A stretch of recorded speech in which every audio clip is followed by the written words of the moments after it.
Hello, all you beautiful people, and welcome back to Mass Effect D&D Community's Astral Expanse homebrew campaign. I am your host and dungeon master, Josh, and these are my wonderful players. We have my beautiful, precious, wonderful boyfriend, Levi. Greetings, everyone. We have my fellow YouTuber and the person responsible for recording all of this for you people at home, Fiery Ice. I'm important. Yes. We have Madi. I'm not. Oh, don't say that, girl. Speaking of people who aren't important, we also have Maddie's boyfriend, Nate, who sadly could not be with us today because work sucks and adulting sucks. But fortunately, your ketchup can be sugar-added, Heinz. We have Fenix. I mean, Not the bird, but the failure. do you have me, or do I simply grace you with my presence? Both. The shotgun, it's not too late. Wait, you can move on. We have Tech. Hello, I'm eating Maltesers. Leave me alone. Now I'm hungry, I hate you. Nothing like crunchy You're welcome. balls. And we have our good friend Matthew from Scotland. Okay, you do. The land of the 3A. And unfortunately, we are missing Maou today because he has got the plague. The Black Plague, specifically. Yes. The most awful plague you could possibly think of.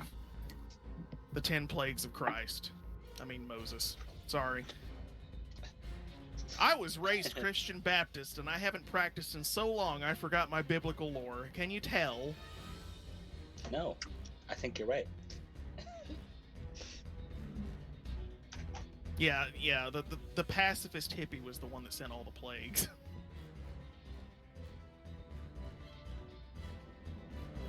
Anyway, previously on the Astral Expanse, the party had answered a distress call for a ship called the AMS Lancian, a cruiser that was very famous among the Elven fleet. Upon reaching the cruiser, though, they discovered that this distress beacon was about 5 weeks out of date, and they entered a derelict ship that was bereft of any life whatsoever, except certain hostiles that they were made aware that were still patrolling the ship's corridors. Knowing that they were on the wreck of the Lancian with these hostiles, the party made their way towards the ship's engine room, planning to rig it to explode and then flee. They reached the engineering door, finding it locked without access, but a mysterious black mist began to coalesce behind them. The mist formed into a cloaked figure with a skull for a face, which V confirmed his superiors was a very dangerous entity. In a desperate bid to escape the ship, the party took a detour into the nearby observation deck and began to make their way down to the ship's hangar. Over the comms, Nebula heard the party's ship's pilot, Indivan, pick up a massive energy signature before a massive black and red dreadnought exited blink space nearby and began to fire on the wreck of the Lancian. The ship took severe damage and began to shake violently as consoles erupted into flames and exploded. In the hangar, the Starhawk, severely damaged by weapons fire, made a quick pickup of the party, only to learn from Gawhyl the engines were critically damaged. Several members of the party leapt into action in order to help Gawhyl repair the engines, but the dreadnought fired again and just grazed the ship, causing feedback in the engine and a small explosion which injured everyone working on it. Indivan, sensing that the entire ship was in jeopardy, decided to make a sacrifice and began casting a spell that exerted all of her energy. But she was successful and jumped the ship and everyone aboard to a random location in the expanse. She then collapsed, The engines were critically damaged and the controls weren't responding, but Oddjob and PakPak were able to repair the controls and limp the ship down to the surface of a planet they soon came to find was named Karstrath on a very stormy night. V contacted his superiors to report the incident to them, while Gawhyl also contacted Alfheim and reported these events to another of his brothers, a lieutenant in the Anila City Guard. Oddjob pulled V aside and spoke to him briefly inside an HVAC closet. And so far, none of the party is aware of what was spoken of at that time. The party bedded down for the night to wait out the storm and then planned to seek aid from a nearby settlement in the morning. And that's where we pick up today, ladies and gentlemen. The morning has come.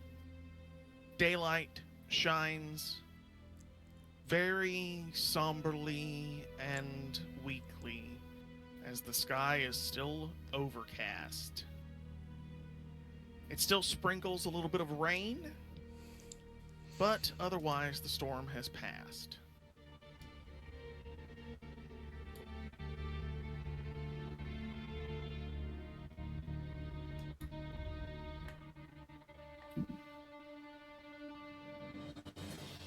I basically say to the party at that juncture then, well, if we're going to explore this place and try and find people help prepare this, no time like the present.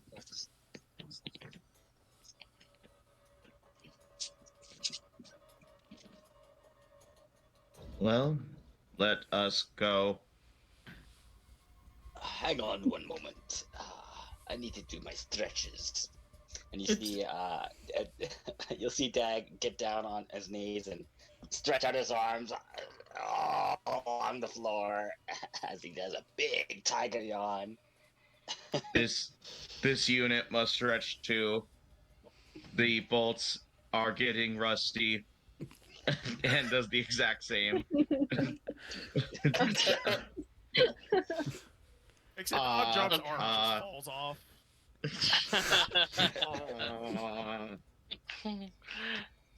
So correct you me if I'm hear wrong. Hang on. Correct me if I'm wrong. Isn't like half the party severely injured? I thought we was planning to rest before we went anywhere. Yeah, we had a We long just- rest. This We was just after finished long it. rest.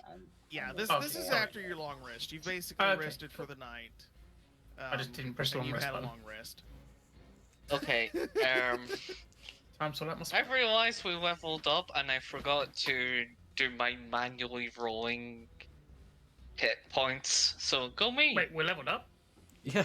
Yes. At the end of last Yes, we session. Did I? I pinged. Did I miss something at the end of last Level Up session? Channel. Yeah, No, we're you level picked 2 it. now. Yeah. Right. How much HP am I getting, guys? Place your bets. Place your bets now. 5 HP. Well, it's between 1 and 10, so that'd be disappointing. Lucky Whoa, 7. 1 would be disappointing. 4. Plus you con, Wow. Hey. obviously. So Okay, whoever plus made con that joke, makes it you owe 5. everyone a drink. What? What? What? Whoever made Who? that joke that he would get a 5, you owe everyone a drink because you got very fucking close, and I hate you. Good. Alright, what No, kind of I drink does got. everyone I want? did. Hot? No, they were right. I got 5. It was 4 plus con, and my con's of 1. Aha! Oh, There well, you in that go. case, you owe everyone $1 million. I'll expect it by Alright, next everyone. Tuesday. I'll Thanks, get out my Levi. checkbook. You're welcome. Thanks, Levi. So that's me got 18 HP now.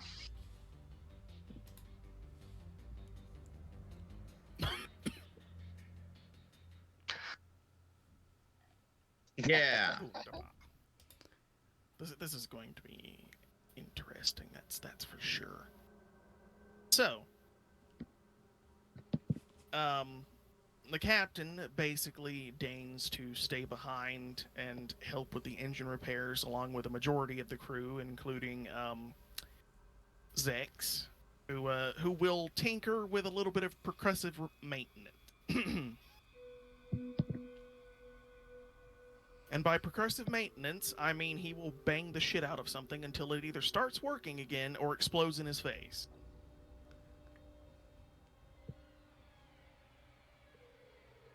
Your ship's chef. Go ahead.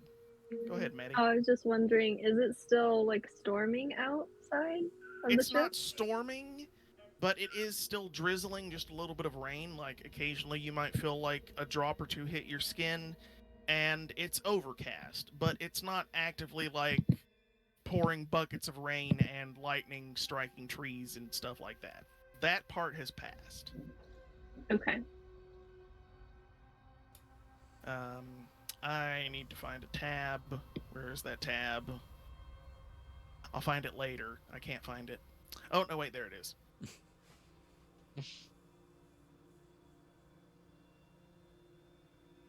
Before you guys leave, your ship's personal chef, Amaril, basically offers you guys a hearty breakfast in the form of a full Norfolk breakfast. A traditional full breakfast from the human nation of Norfolk on the human homeworld of Thra. The people of Norfolk are sophisticated yet hearty people, as this large breakfast suggests. Sausage, bacon, mushrooms, eggs, tomatoes, and beans on toast make for a hearty and filling start to the day.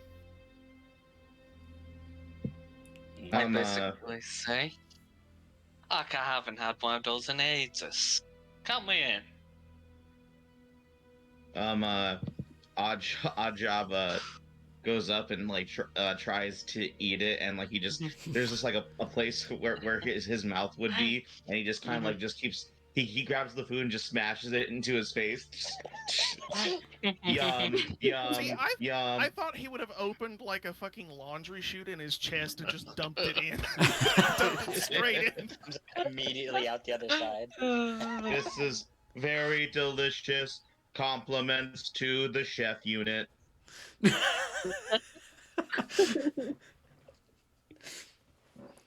Gal's having a conversation with the chef to work out what is and isn't poisonous.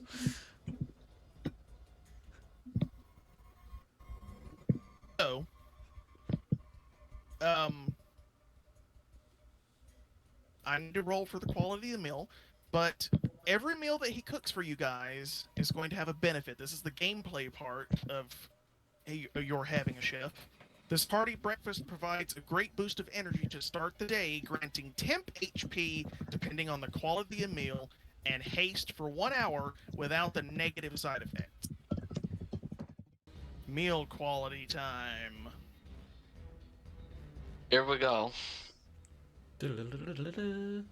Fortunately for you guys, this counts as a decent quality meal. You will get 15 temporary HP. Ooh. Oh my god. Okay then. And you have haste for 1 hour without any of the negative side effects once it wears off. Ooh. In addition, Amaril spiced it up. He kicked it up a notch with a little spice, and that spice will provide an added benefit. Which is curry powder. You have resistance to lightning damage. This We will lasts for the Here, I day. think. Temporary resistance to lightning. Interesting. We're all gonna get shocked to death, guys. Oh, I rolled a D8 for that instead of a D12. I completely forgot that they carried over to a new page. Re-rolling. Oh. Ah, here we Finish. go. Lightning Instead, again. this is actually Amaril's favorite spice, garlic. You have resistance to radiant damage. And we all stink. Oh, if a vampire touches us, do they evaporate immediately? How much No. temp HP did you say? 15. Oh my god. It's a whole overshield. A whole health bar. This is your ship chef is really important, kids. Meals have benefits, and spices also carry extra benefits. And Amaril Lagasse likes to kick it up a notch. Chef. People who didn't grow up in the 90s will have no idea what that's a reference to, but I'm cool with that. What was it? Resistance to... Radiant. Resistance to radiant damage. Which is probably going to be completely useless today, but that's what he decided to season this with. The dice have spoken.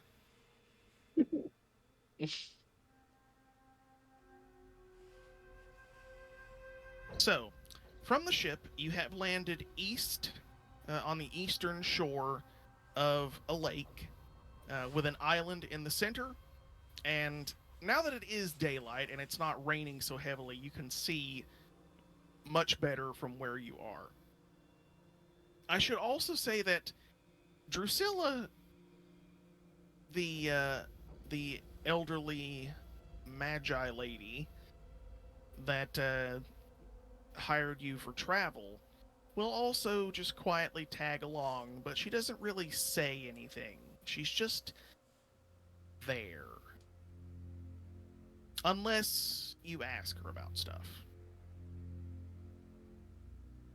So... we get... So wait, the haste thing, that's just a constant effect that we get because of the food, or...? A constant We get it effect for that 1 you hour. get from the food, yes, for 1 hour. Okay.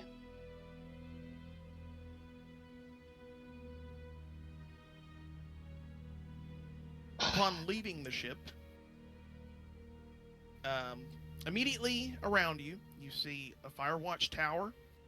You see a staircase carved into the karst that goes up behind a waterfall.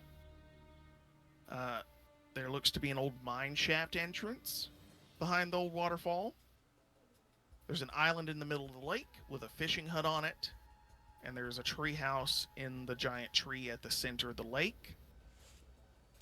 There's an old boathouse on the shore of a lake, on the southern shore of the lake, across from the fishing hut. Directly across from the lake, you can see a large cluster of buildings. And to the southwest of you, you can see a handful of scattered buildings just amidst the trees of the forest.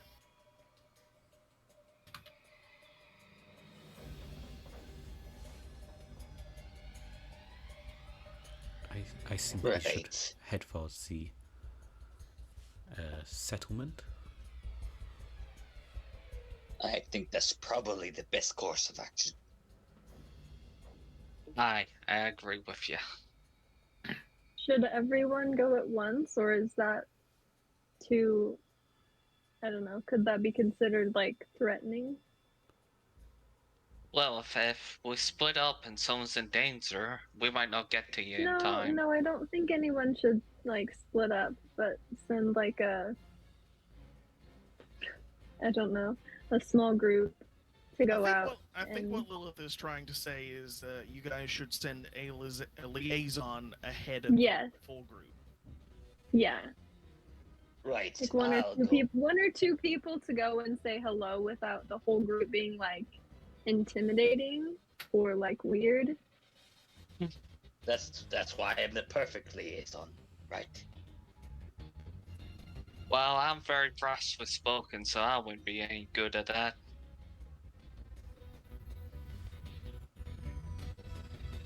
They might not like me. I will begin the I'll go. negotiations. I am a skilled communicator. Right. He's one of those I can. translator droids. MC3PO, human cyborg relation. I speak over 200 languages. Do you speak No. Bachi?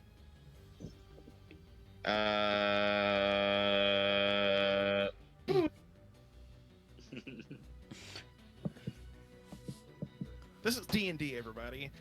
1% roleplay and combat and game. 99% hot gas. Accurate. Yes. I think I should go. I'll go with you. I don't think I've talked to you much. Alright, Good to get Gawhyl some and one-on-one Dagg. time. I will also join.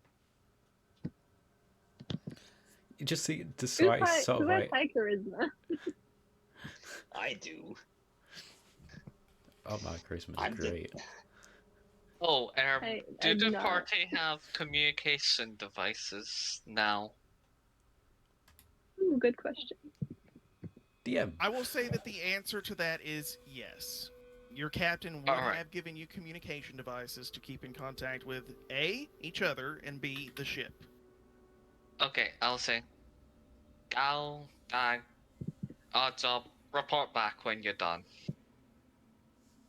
Right. No problemo. So would you say it's like a little earpiece or something? It's basically like something like a sending stone that's been turned into something of an Apple smartwatch. So we wear it. Ah, Right, so we wear it like a watch, I guess. Yeah, you wear it like a watch. Like, if you've ever watched Power Rangers, it's like their communicator watches. You just, like, press it, and you speak into it, and then it goes doot doot doot doot doot doot. with that exact copyright-free tune. Yes. Yes.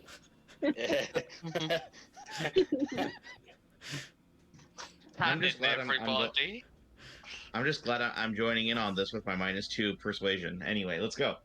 Zordon comes in Oh, over the boy. intercom. The baseball monster Babe Ruthless is attacking Angel Grove.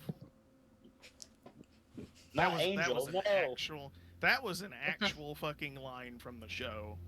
Hey, Power Rangers was hey. a fucking fever dream. Hey, Levi, who's Angel? An old sweetheart of mine. Yeah, I'll have to tell you about the ship Angel. I saw her sailing the Astral Expanse. All right, who's going as the group to go first? The group going first is Dagg, Gawhyl, and Odds Up. And I'll have whoever you else know- wishes to go. I'll have you know that Ensol has access to comprehend languages now, and I can cast that or access this ability. So it is very good for negotiating, or in the very least, understanding.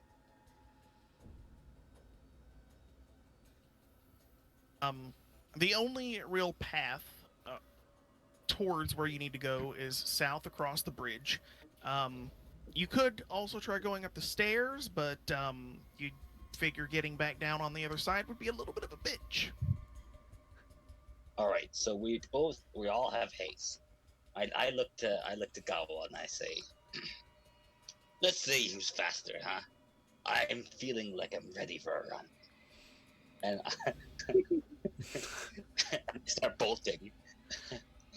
Gold just shakes his head slightly and just continues at a brisk pace, but not too quick for your job. Beep boop bop bop. So what happens when you have haste? Do you have like roller skates pop out of your feet? Yeah, there's little roller skates, but on the back of my feet there's like little jet boosters as well. Like Actually, Josh, if you don't mind, I think this would probably be the best time to engage with me leaving, as we're running over to where we need to go. All of a sudden, Oddjob immediately just like you guys just hear sputtering in the rocket boots. Beep boop bop. This unit needs help. And completely falls over and shuts off. Oh no! No. Who's picking him up? We're already halfway to town. Who's gonna carry it? Back to the ship. Odd job shaped like a ball, isn't it? Look at my If I remember rightly. character. He's more like a barrel. He's Like barrel look at my my thing in my channel. Yeah, he has official art. You've seen it. I know I have. Been ages.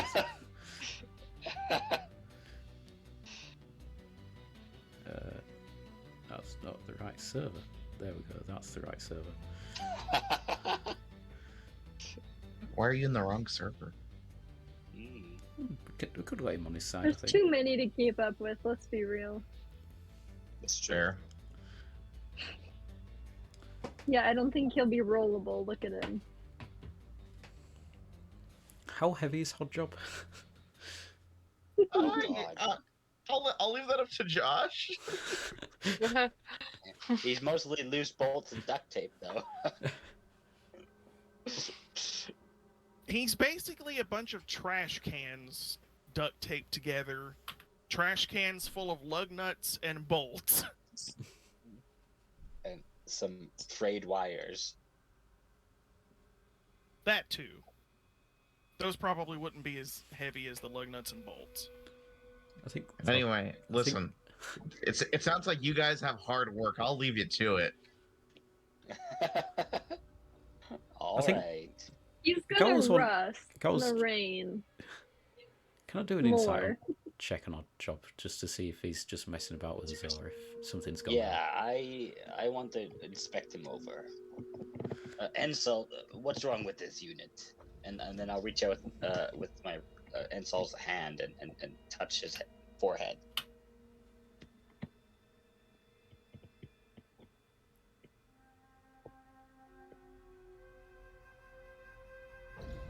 It makes the sound of an empty trash can.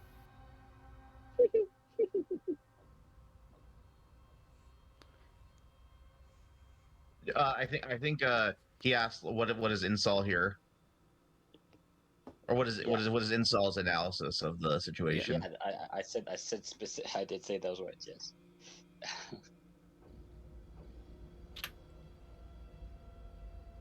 Okay, so it takes a few moments.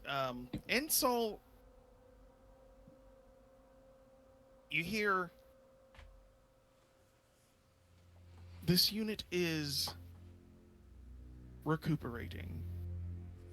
It is old and lacking in proper care. I suspect these moments will occasionally happen. Bless you. Bless you. Thank you. Sorry, I'm allergic to robots. Oh no.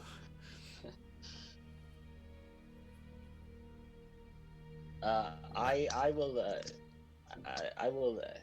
will like bring the watch up to my mouth and go like, everyone, there's been some complications. What complications we have, Dagg? Hear the captain in the background. They've been gone for 5 minutes. Our job has powered down, I think is the if you were to look at Oddjob in the eyes that usually show some sort of emotion or emoji, it's just the low battery sign. Just Whenever Oddjob dies, it has to be the blue screen of death. yes. Yes. Or Dagg's box red circle of death. Oh no, that's traumatizing. Oh, the red ring of death. Oh, that. yeah. Yes. Oh. Or a blue screen inside the red ring of death. Uh-oh. Yes. Horrifying. Anyway, I will depart now, guys. You have fun with the baggage I gave you. Literally. I basically say to Let's be honest. Dagg. Let's be honest, Phoenix. They're gonna leave you there. That's fair. She's gonna rust. We're gonna cover you, but you're staying there for a little bit. Fair. I say to Dagg, do you and Gal think you can bring them back? I bring them the watch down. I don't know if it's still on if I bring it away from my mouth. I think. But I say, do your rippling muscles, can you hold that, huh? I'm not that strong. I don't know. You look pretty strong. I basically say, if not, I'm coming down and I'm bringing them back myself. I still think we need a third person to come with us. Perhaps. What do you mean? Me and you got this. I'm an excellent negotiator. Why? No, I'll save that story for another day.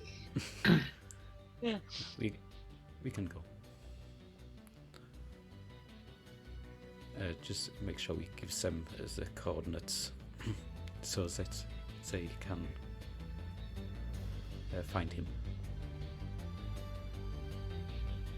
Well, I mean, if they look out the window, they could probably. Can we see the ship from where we are? Once you get a decent bit into the trees, no. But like just crossing the bridge and starting to enter the forest, you could still see it pretty well.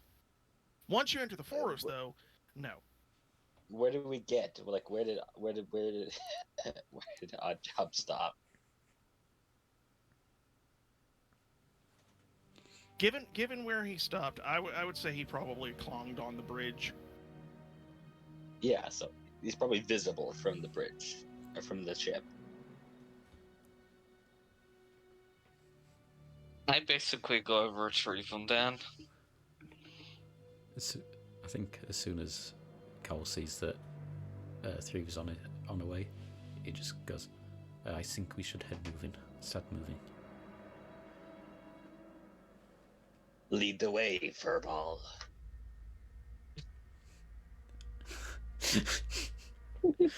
Such an ironic one. You get a raised So- eyebrow at that. So, how heavy is odds up? Because I can lift up to 540 pounds, I believe, with my strength. I think you can probably handle it. Cool. I don't. He's also a little. I don't rolly think wheel. he's like morbidly obese American levels of heavy. He's on little rolly wheels right now. His haste boots didn't deactivate. If Yeah. his his boost didn't activate, I'll just roll him back. Pushing mean, him. Literally, you could probably just like trundle off of the ship with some hand trucks, load him onto those, and then just wheel him back up into the ship. Cute little anti-grav ones.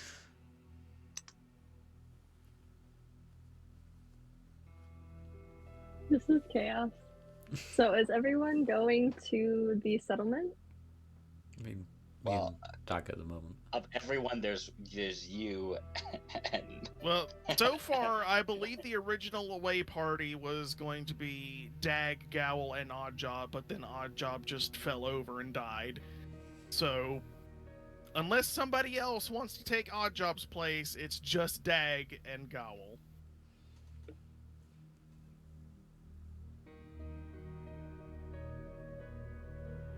No, I think that sounds good.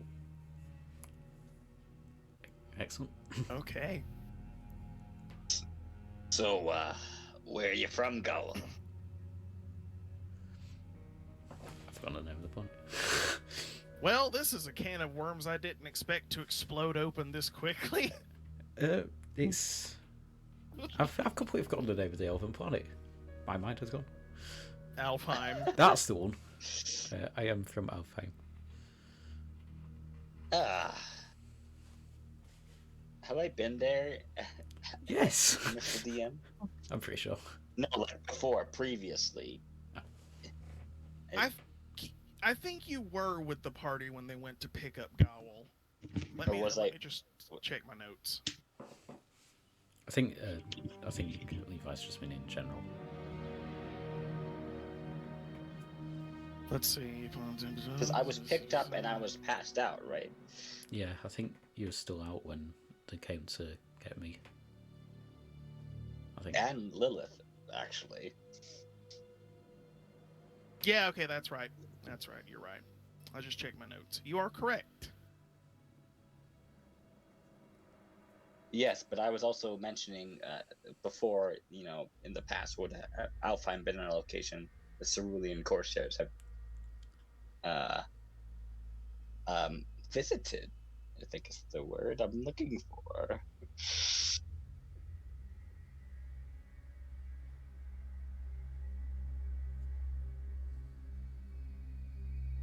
Like, is it a common enough location that they would have, come and gone through there? Hell, Meg's family is probably from there.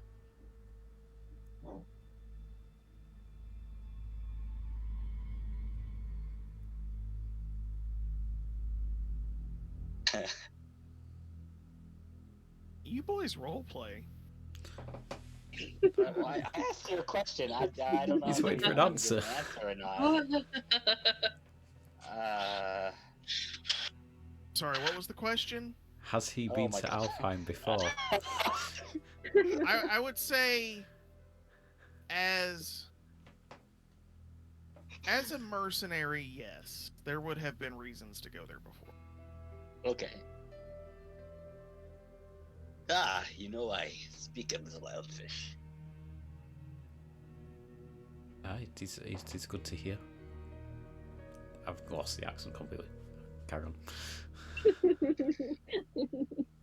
That's why I've stopped bothering with the accent. I'm just not gonna bother. I can't do French. I just can't. Bonjour, I'm disappointed you will no longer do a French accent.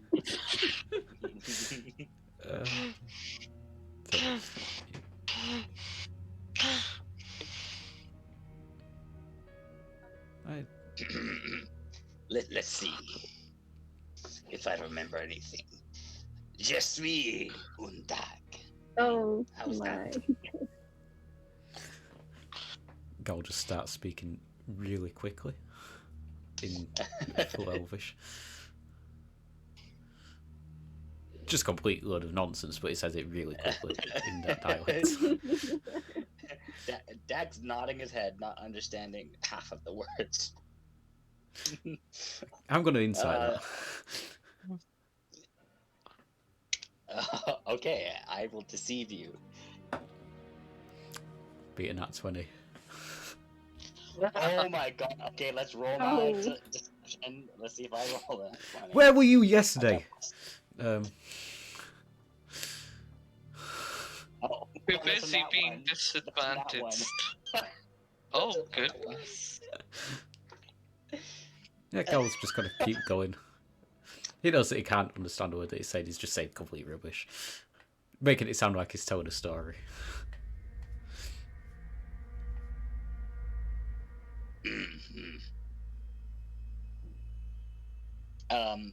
You're wearing your sword on your hip, right? Yes, on his right hip.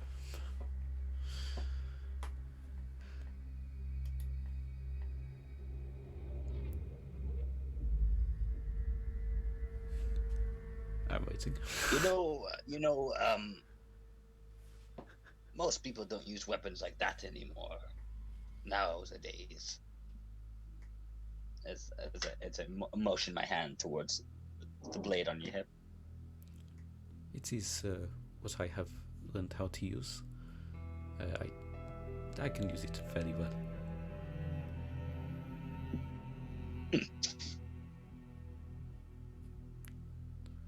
I don't know if I believe you.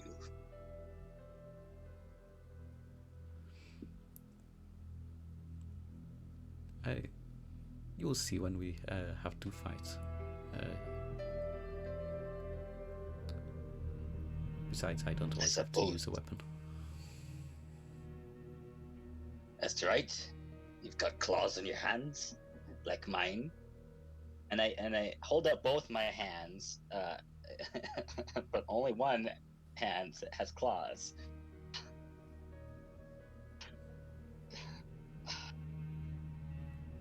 Right.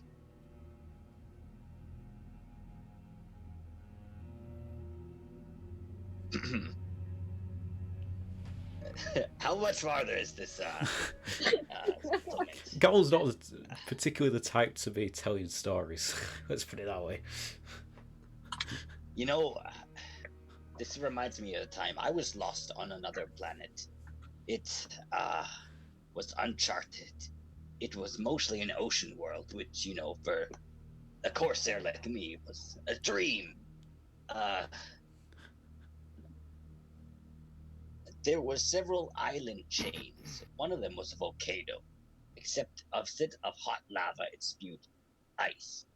And I believe we were on a polar ice cap. I couldn't know because we didn't have navigation on board. We met this tribe of people. They looked large and bulbous. They had whiskers on their face and giant tusks out of their mouth. They spoke a very strange language I didn't understand completely. I need you boys to make me a perception check, if you please, as you travel through the forest. Not bad. That's a 21. Where's my perception? That's for 15. I forgot that my perception is great. Okay. So you both see this and hear this. You hear the snapping of twigs as if something is moving through the brush of the forest. That's off not to our your own. right. Okay. That is not your own, yes. You're basically on a path right now. It's a little bit overgrown, but this is like someone moving through the actual forest. Okay. Not like along the path. I guess What we're you walking. see,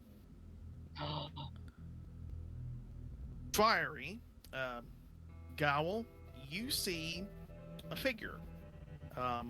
Looks humanoid, just wandering through the forest. Dagg, your Ensol eye detects large amounts of corruption and sickness and illness and a lot of unpleasant things.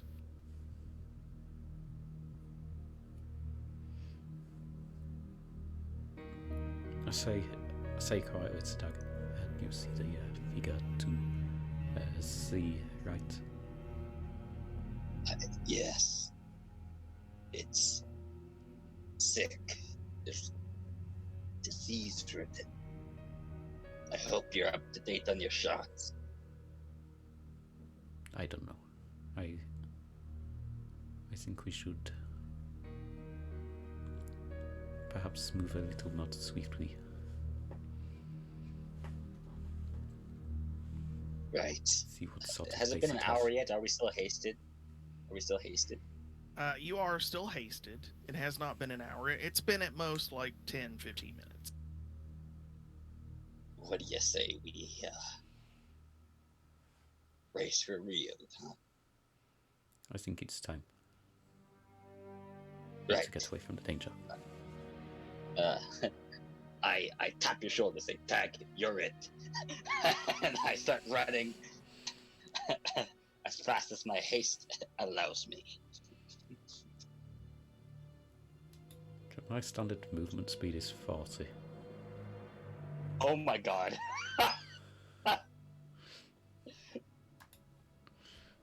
What's what, you your let me stack? It's 30, but I do have Tabaxi feline agility. I can double my speed for 6 seconds, so I can do that. So it'll be 60, and then with the haste, Yeah, but it's a short burst essentially. So Gal wouldn't run off from you, it'd just sort of stay at the same pace as you. The moment you guys start hauling ass, for lack of a better term, the figure immediately whips in your direction and starts wandering in your direction. At a fast pace, or is it just walking down? Fast pace. Does it come out of the tree line, or does it just keep moving through the tree line? So here's what you see. This figure, basically, it was just meandering aimlessly, but then when you guys started moving, and you started moving quickly, it snapped around in your direction, and then, almost like a rabid animal, burst from the tree line. What you see is what used to be a human man. He's incredibly pale and gray-skinned, like a corpse. He has Icarus veins of black something going up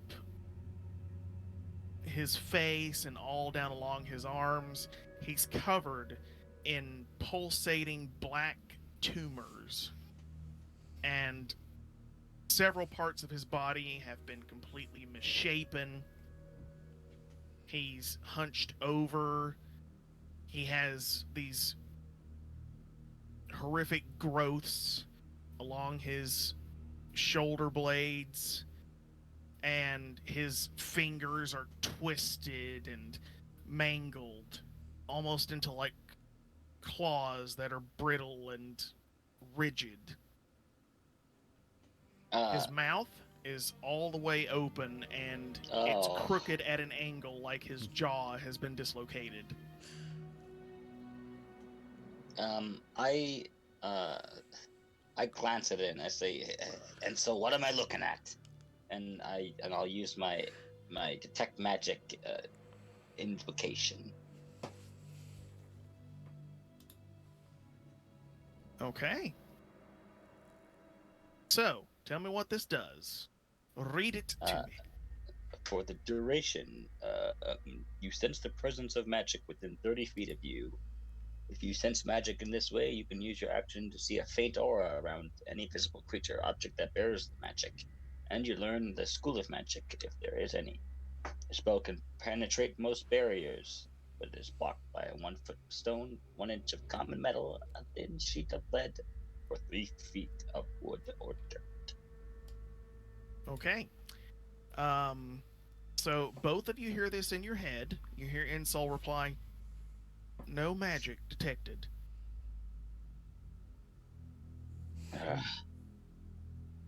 Do I know what this is?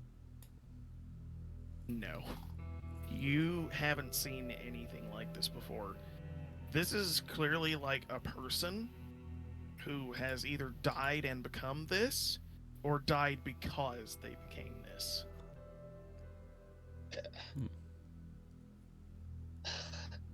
And that's going to be initiative, kids, because it lunges at you. Oh, okay. Oh, initiative, yay. That's a 1. For who That's exactly? a 5. Yay. That's a 5. Oh, That's oh, it. man. That's a total of 3 on my For those initiative. of you at home, I would just like you to know how pleased I am that they decided to split up the party. How far away are they from the ship at this point? Good Why am I getting 15 flashbacks all of a minutes sudden? plus. They've traveled about 15 to 20 minutes away from the party at this point. Away from the ship and the party. Josh, does this feel like Sweet, so retribution? have fun. It's not like my aura character where I can make a portal to you.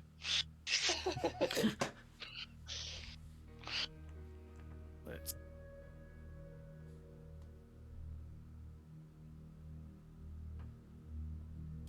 Wait, was it keeping pace with us? We were moving pretty fast. Yes. And just to put this into perspective, as it broke the tree line, you basically heard it like painfully inhaling in a sort of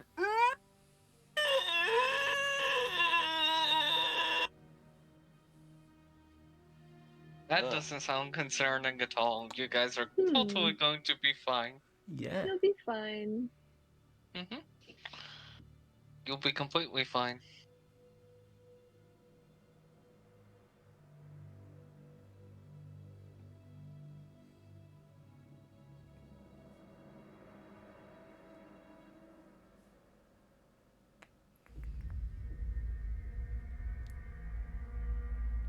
I'm starting to realize Wow. very quickly that none of this music really fits as battle music. Actually, no, this one will work.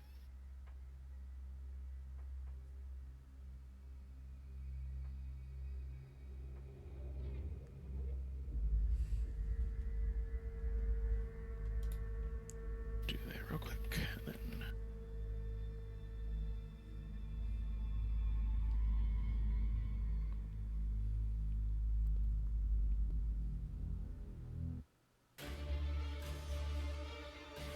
That's better. And now we'll reloop.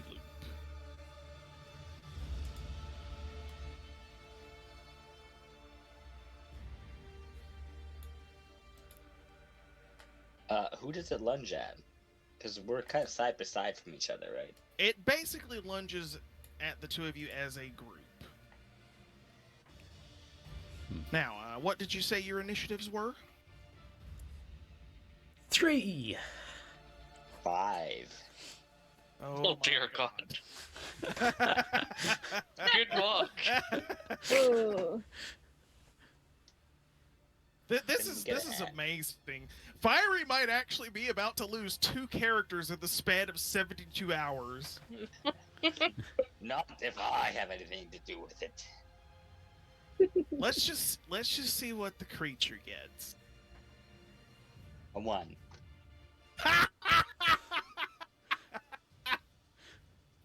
What did the I guess I can add 20. No, but infinitely Either better really than these good two or really dinguses. bad. For those of you at home, I rolled a 17 for the creature. Oh god. R.I.P. Right. Just a question, Josh. How far away is the water?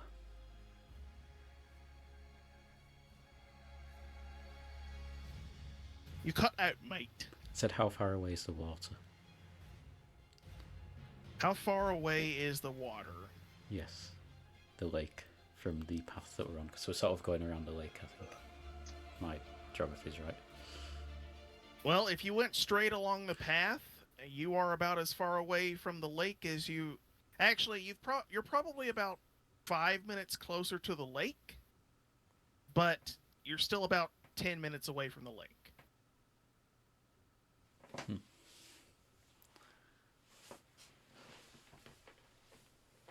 Oh, I didn't loop the track. God dang it.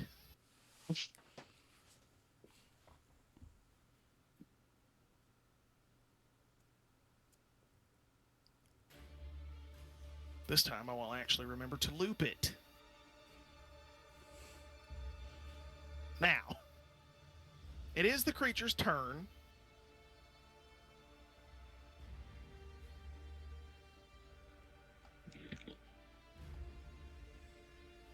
So you guys basically just see, like, tentacles, these black, oily tentacles sprout out of its arms, Oh, in addition to its claws. Ew. Oh. oh no. Uh-oh. And it is going to multi-attack. Just out of interest, Josh, I can't remember what the rules were on the armor. You get 1 charge of shield before it recharges after... How long does it take? A day? Something like that. Or is it a short rest? I don't remember. I believe it's a short rest. Yeah. In magic crystals, during shield force, it can be used. The shield lasts for 1 minute. It can only be used once per day. There it is. So the first attack is going to be an 11 against Dagg. It doesn't hit. So does he swipe at me with his tentacles? Yes, and its claws. And Okay, like as it let's go. swipes with the claws, like as it misses with the claws, the tendril like lashes out to try and grab your neck. Gawhyl, does a 17 hit you? Yes. Do you want to cast the shield? Or activate the shield? I think I might. That's +5, isn't it? Yes. That, +5 to your AC, yes. Yep, that just does enough. Fortunately, I rolled terrible on the damage. But it didn't hit me, though. Well, even if it had hit you, it wouldn't have done that much damage, because I rolled dog shit on the damage. So what happens? How does your shield And match then, like a Halo overshield? It goes it deflects off. It basically works like a Halo overshield, yeah. That's basically exactly what you need to imagine it as. And one final attack with its bite. With its, like, dangling jaw and crooked teeth. It attempts to bite Dagg. That is going to be...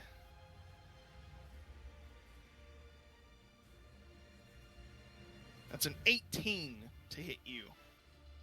I use a shield charge. And to get up my AC from 16 to 20.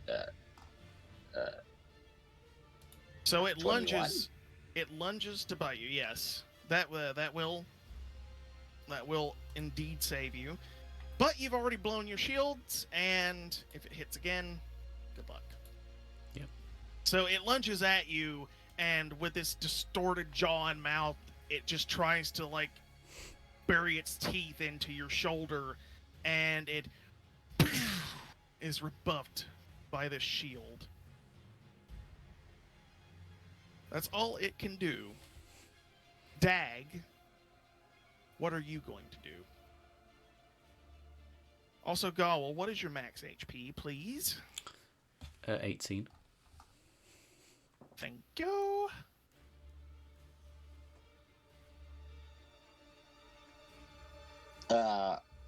Okay. So what I'm going to do,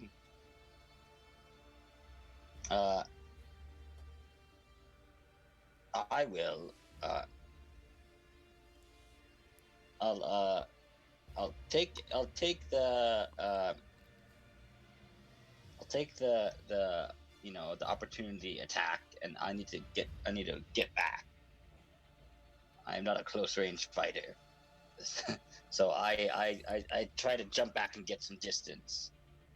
Okay, it will lash out at you with its tendrils. And that is a 15, which I don't think hits you. No. Shield is still active as well.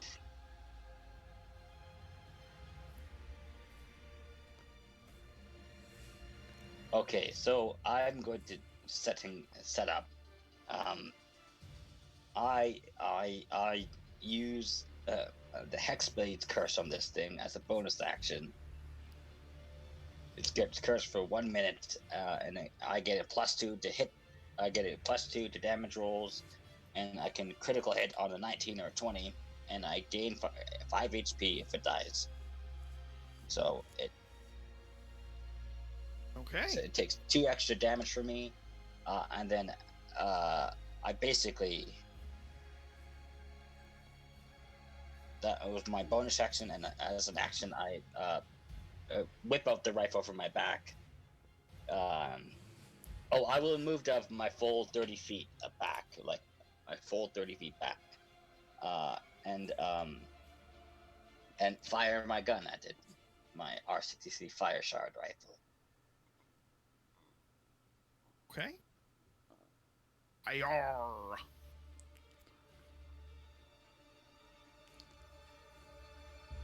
Roll to hit. Does a 12 hit it? 12 does hit. Yes. Okay, I roll my damage. 2d10 +2. Okay, 5 plus 1d10 fire damage. Okay, That's 12 5. plus. Sorry, what was that? 12 plus how much fire damage? No. It's 5 piercing and 5 now 5 fire. Right. Plus 2. The fire damage is doubled because it is vulnerable to fire. So Nice. you raise your rifle, you gleam down the Oh, scope, yeah. you fire. This shard of jagged crystal fires out like a bullet, pierces into it, and you can see veins of heat spread out from the impact point as it...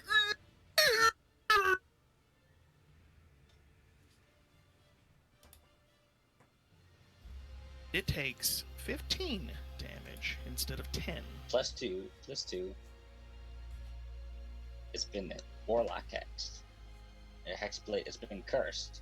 Hexblade cursed.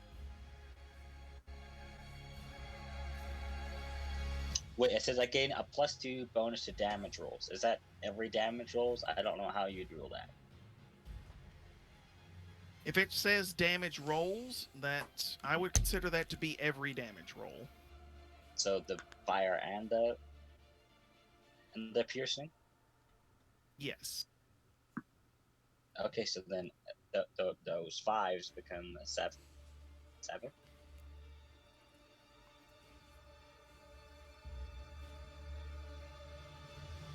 Yes. So how much damage can is that math. actually now?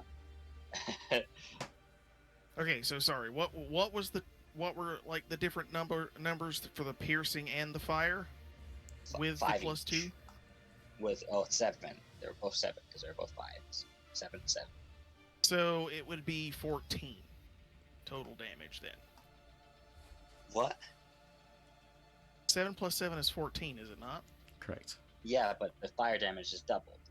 Ah, yes. So, hang on. I can math, I promise.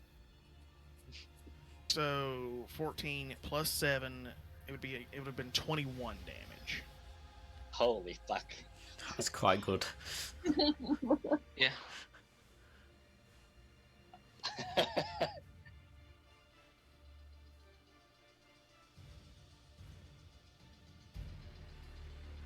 Well, good news is you did a lot of damage. Bad news is you made it angry.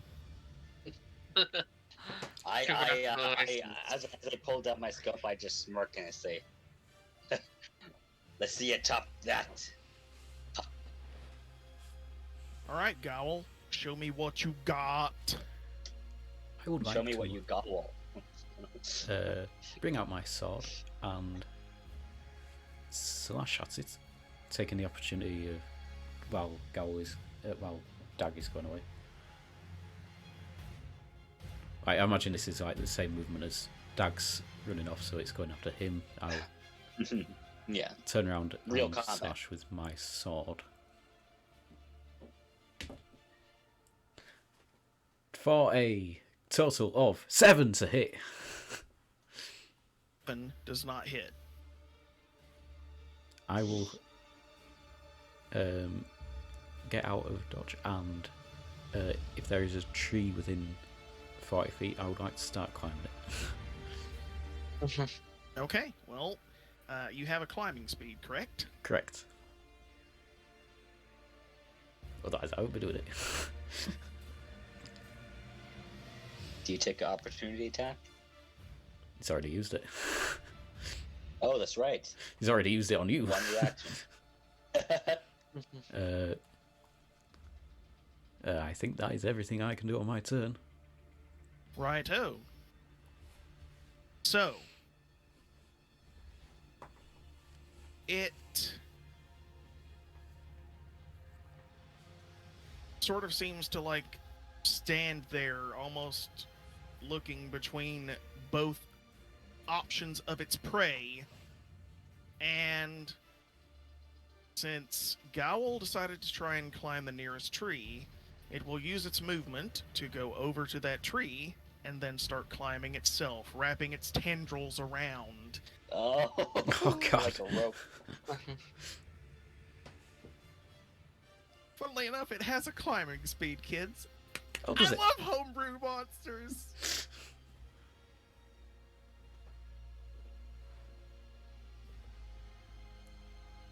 I'm just making it easy to hit with Dagg. Your climbing speed, by the way. 20. Okay, so it can't quite catch up to you. It is about 5 feet behind you. Oh God. But since it can no longer do anything, it is currently trying to go after Gawhyl. That will be the end of its turn as it tries to catch Gawhyl. Dagg, you just saw it climb a tree after Gawhyl. Okay, as a bonus action, I'm going to cast Hex on it. Hey. So, with this spell, I deal an extra 1d6 necrotic damage, which I don't know if it will affect it at all. But I choose an ability to cast the spell. It has disadvantage on ability checks. Let's see. Okay. Strength is athletics, right? Yes. For grappling, so it has disadvantage on strength checks. Okay. Actually pretty good. The necrotic will not affect it. It is immune to necrotic damage. So the way these hexes manifest themselves, I imagine a little pieces of Ensol, fly off, little microbots and kind of attach themselves, as like little blinking markers. Like, okay, this is a weak spot, or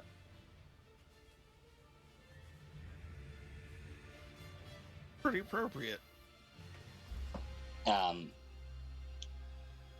And I just lay into him again. I take aim and I say, "You're making this too easy, dog."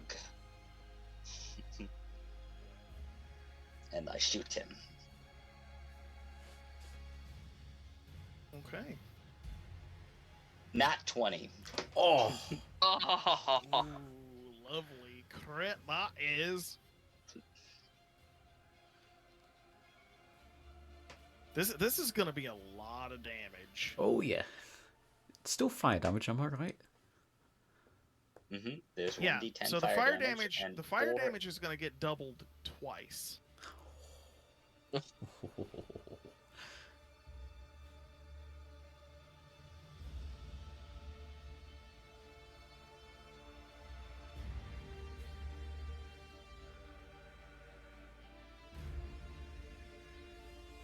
Okay, so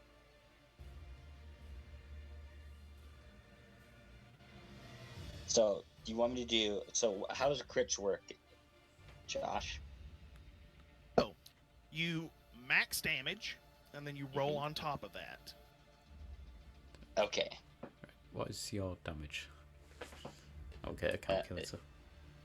Well, it appears that D&D Beyond has done something to the damage dice when I landed a crit. Oh, that's... roll it and then just roll it again. Because it wants to do 8 sun rolls. Oh, So, yeah. What is the damage? Okay, I'll roll. I'll do a roll. So it's 2d10 plus 2, and then 1d10 for fire damage. And then plus 2 to that number. So 2d10 plus 4 essentially, because it's hexed. Because it's cursed. It's hexblade cursed. And then it would do necrotic damage, but it doesn't affect it. So You might be best writing the damage down somewhere. yeah. Dice rolls. Is there a dice rolls channel?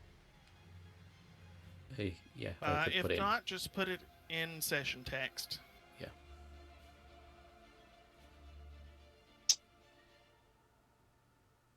writing this down is really good because my brain would fuck it up very quickly.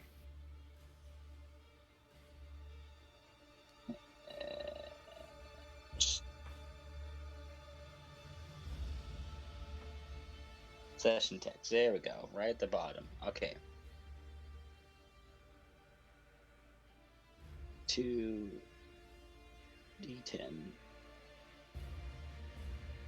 plus 2 plus 2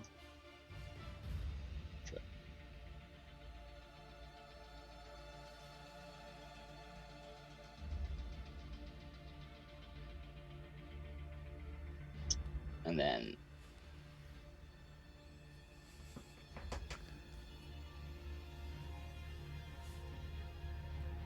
so that's essentially 20, 22, and 10, which is 30, and 2, so 32, and then another 2, which is 34, right?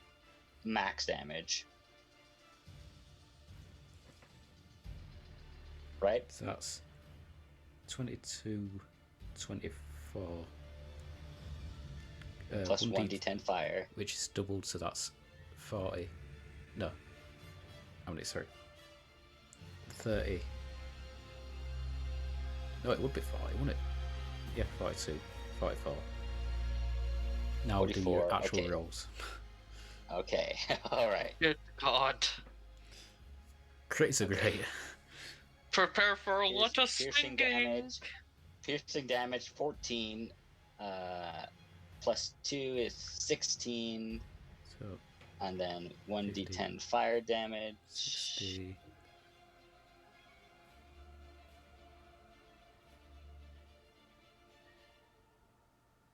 What's the 1d10? 7 plus 2 is 9 fire damage. 69.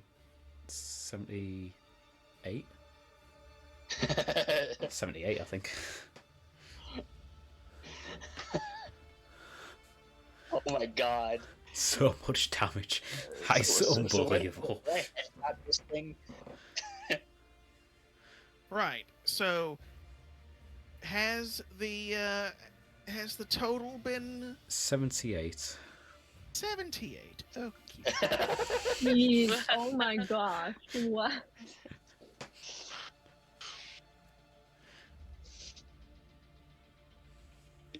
The fire damage Dagg, did a you lot. raise your rifle and you aim clearly for one of the tumors on its back. You fire, it pierces.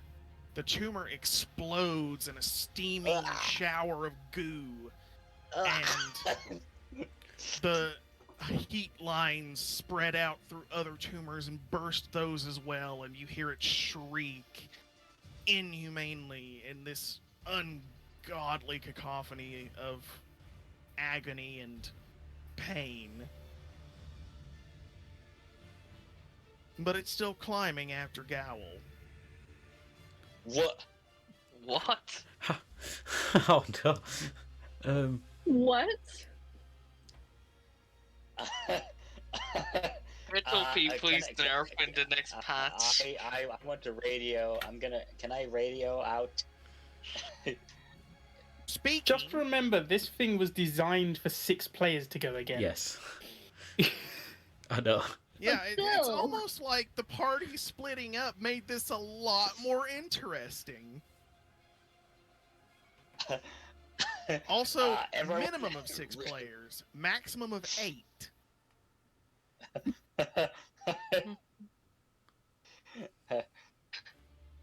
We're in real trouble now. Some kind of, I don't know, walking corpse. It needs fire. PakPak, bring your biggest bomb. Sure, where are you? Just down the road, past the bridge. Yes, we're running. Guess I we're guess running. so. See you in 15 Alright, minutes. let's go. Good luck. Like a million rounds. Can I sort of... oh, sorry. Is it my turn yet? Yes. And I end my turn. I would like to do something a bit mad. Can I sort of effectively like jump back slightly and reach down for this creature's head as I fall down behind it? What? Yeah, right into the head where it bites you, mate, and you become a zombie.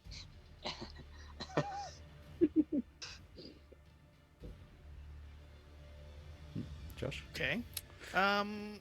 What I'm wanting to try and do is effectively get a good hold and pull its head off backwards.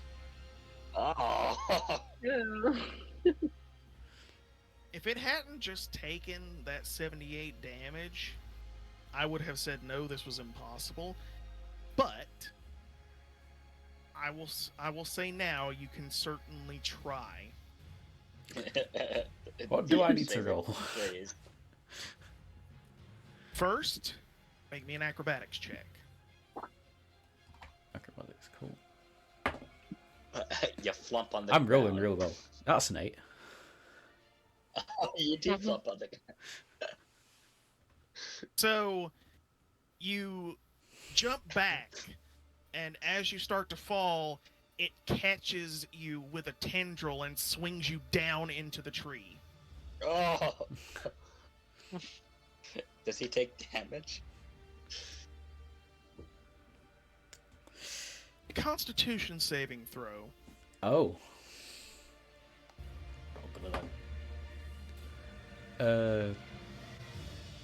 9. He is going to take some damage. Given the fact that this is probably going to be counted as falling damage, it'll be a d6. It'll be 1d6 because I've not exactly gone far. 3 bludgeoning damage. Cool.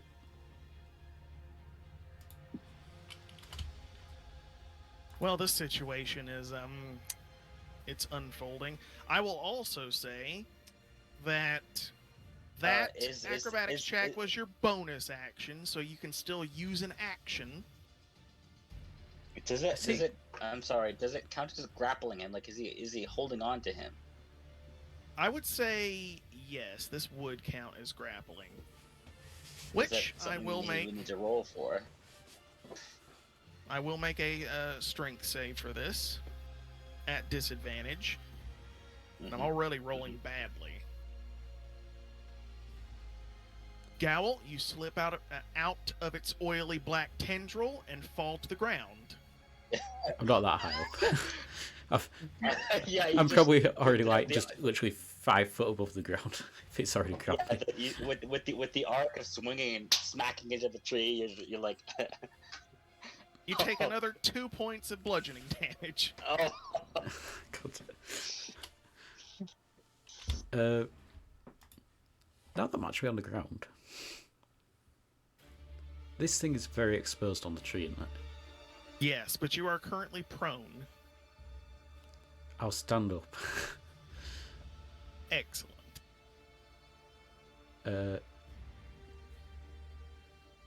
This thing is sort of like just above my head right now, isn't it? Pretty much. Can I effectively just like slam my sword straight into the back of it with as much force as I can? You can. Against the tree. He's gonna skewer it to the tree. Pretty You much. can certainly try. That's a 17 to hit. That'll hit. Cool. I shall also activate my Mark of Vengeance and choose to reduce its movement speed by 20 feet. Oh, he did attack you, so you have something to avenge. I needed to do that. I can't technically use that yet because I've only just reduced its movement speed, I think. Brutal Strike won't go off. So that will be... I'd be using it two-handed. Makes sense with the action I'm doing. So that would be... Is it 1d10, I think? I believe that's right.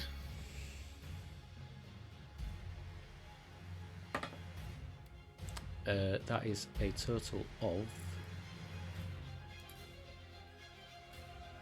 do that roll.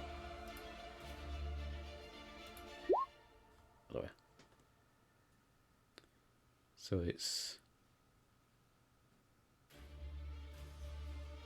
I didn't do that roll. That would be 10. So that would be 8 damage.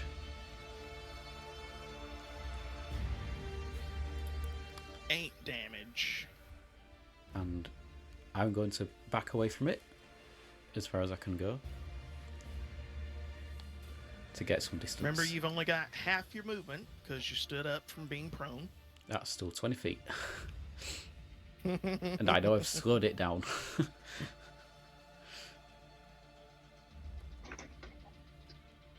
It's definitely not happy with you.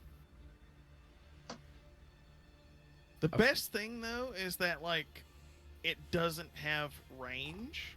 So, the fact that it doesn't have range means you guys have a big advantage over this thing. Meanwhile, it's been 6 seconds. The rest of the party are like, come on, gang, we need to save them. Did you packing up your stuff? Come on. I need your biggest.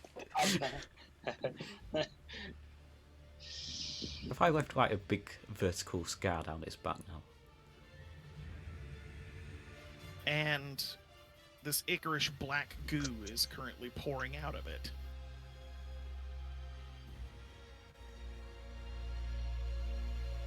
How injured is it looking? How much damage did you do? It's looking like a creature that has been burned and shot and cut. It's still moving, but it's looking worse and worse. I just want to confirm actually, Josh. Is it blinded, frightened, paralysed, poisoned, prone, restrained, stunned? Oh. No. Oh. It is cursed and hexed. Yeah.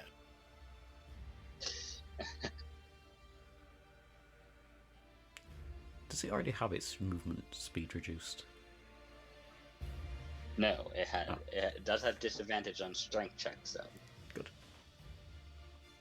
Okay. So How long does that it movement speed reduction last? Until the end of my next turn? No, their next turn. Okay, Hmm. so it uses all of its movement to climb back out of the tree, and it's basically a shambling, awful, dismembered corpse at this point.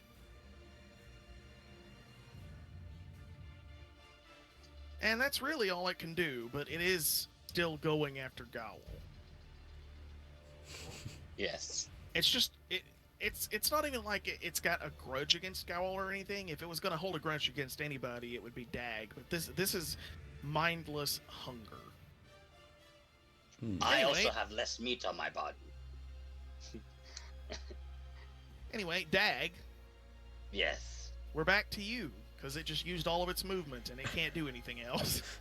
I just like how I'm running this thing around all the battle. It's like, Actually, hold that thought. Holding the thought. It just took slashing damage, so I get to use this. no. No, you don't. No. No, you don't. Don't say that. Nothing. You get nothing. You Gawhyl. lose. When you cut down, you severed off one of its legs. Oh. The Oh, leg I can see where this is going. sprouts tendrils out of it, Ah. and it starts hopping towards you. No. Hurt. Quickly? That is Absolutely. hurt. Actually, I think technically would that have the movement speed reduced as well? Because it's all technically the same creature.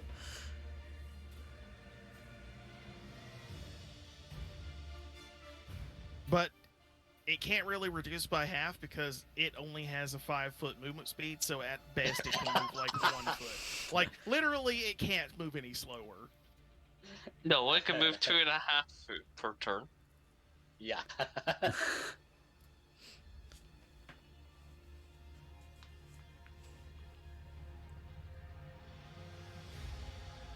The tendril start like inchworming its way towards you. Yes.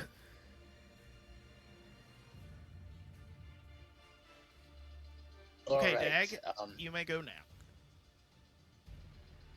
Boy, Gabe and Nate and Maou are going to be real sorry they missed out on this one. You know,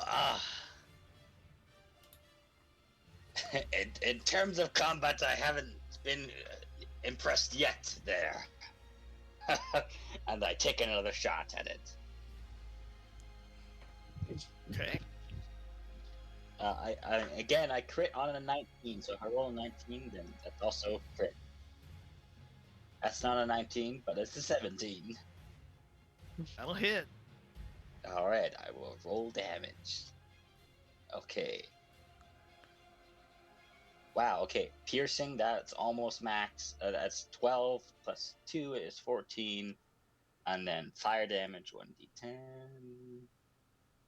How do you want to do this?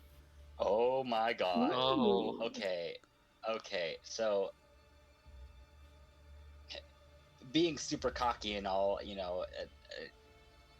using ballistics is his thing, before he had Ensol. And he aims down this rifle that, and it puts it up against, Ensol's eyes, and I bet it like super enhances, and it's like scanning, and the little hex points are like glowing in the eye and in like the scope, as if you'd look at a HUD, and it kind of zeroes in, and blinks. It's like right there, and he pulls the trigger, and the gun sort of flashes, and almost like a little implosion as the energy coalesces, and as the bolt comes out, the crystal shard probably hits right in the center of its head and through the back of its skull, and there it charges up and explodes the head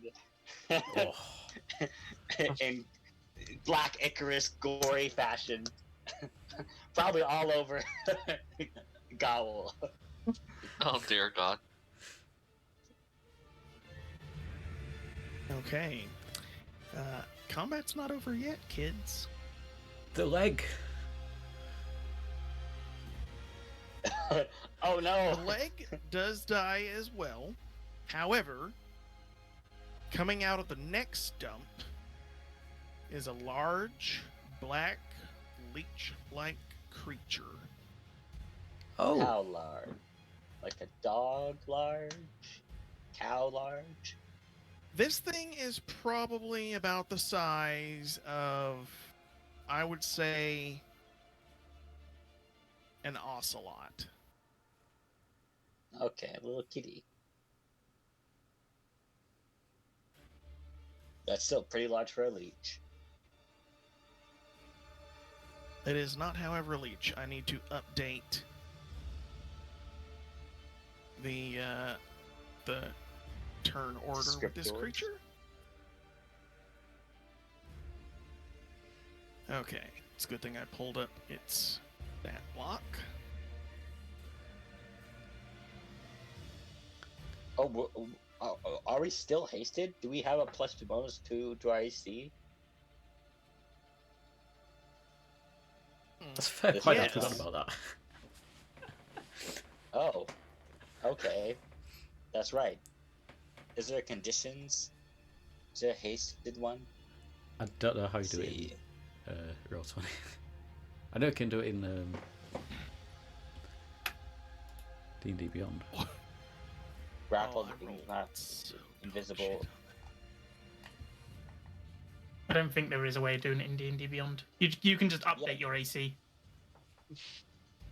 Just click on your AC and then you can just manually enter a number. Override AC. Oh.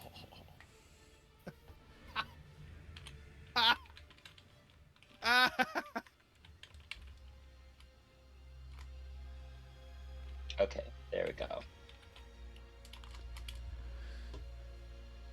It's us not 20 on the initiative again.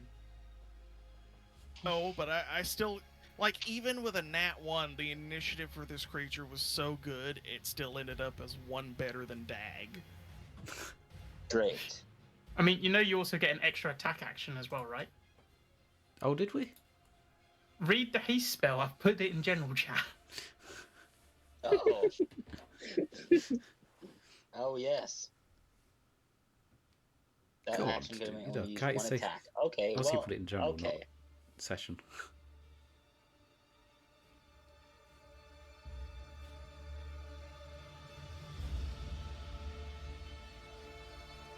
I don't know. Will DM let me shoot another bullet?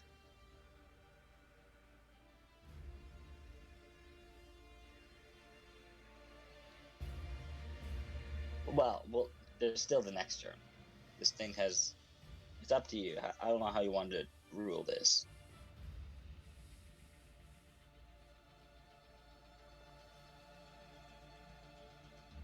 How many shots have you fired before you need to reload, by the way?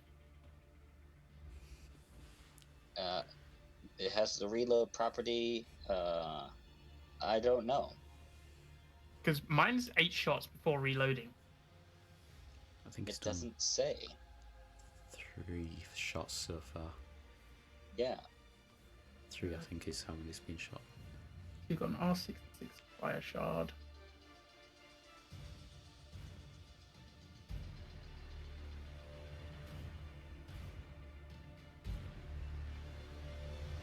Well, Josh, what's the magazine capacity?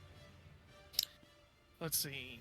It should say in the description, but I believe the magazine capacity for the Fire Shard rifle is 8. 8 shots. It just says the fire shard revolver is adapted into a long-range rifle. Ah, well, with the That's Fire Shard with the Fire Shard revolver, it works just like a revolver. It basically shears off a chunk of this crystal into a bullet, and then it rotates so it can shave off another Ooh. shard. So it Oh, has so you about have to 6 reload shots. another So I crystal. think it's 6 Okay. for the standard revolver pistol. So it would be 6 for the Fire Shard revolver as well. I assume that's the same as a pistol.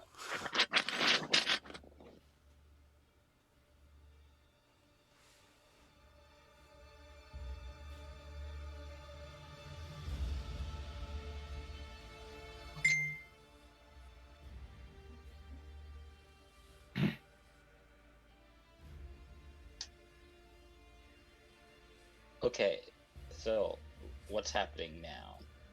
We're both still hasted, and we both could have made double attacks. So, did you end your turn? Let's see. Well, because I shot at the thing and it died, and in that moment, the leech hadn't came out of hiding, right? So I wouldn't know it's there, and so I can't have acted twice to attack this thing, which I think is fair. And so yes, I end my yes. I don't think. Do I think combat's still going on? Do I smell like danger still? Is there still danger, a presence of danger around? Yes. This thing Okay. is currently crawling after Gawhyl as well. Like, it immediately came out of the next stump, and almost like a predator is going No, straight. I'm talking before the leech came out, because I can't have attacked twice at a thing that I didn't know was there before, right? That's correct. Okay, so before it came out, would it seem like combat's over, or like would the heckles on the back of my neck still be up? Like, okay, this is still danger. Can I like roll a perception or something? Like, I don't know, smell the air. That would be survival. Okay.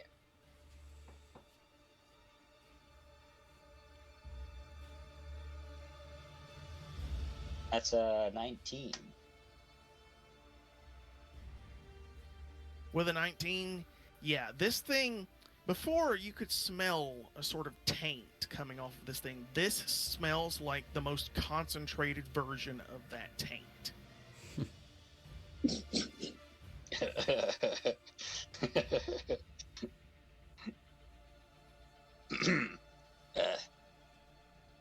Eyes up, Gawhyl.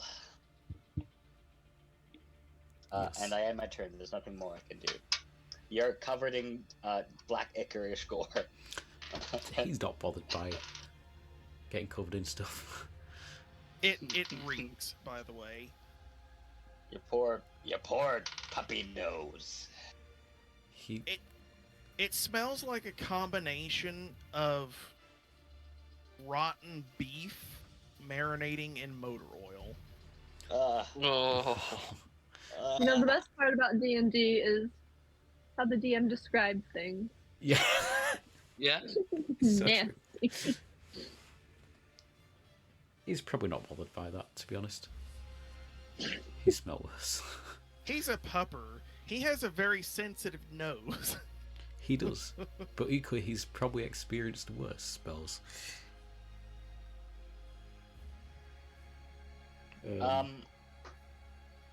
Josh, I don't know how much ammunition I would have or carry on me.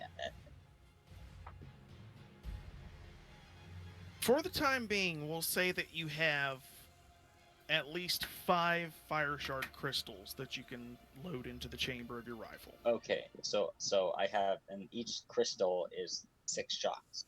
Yes. Okay. Alright. I don't know where I can keep track of that. If there's, like in my inventory, maybe I'll write that. Yeah, just make it a custom item.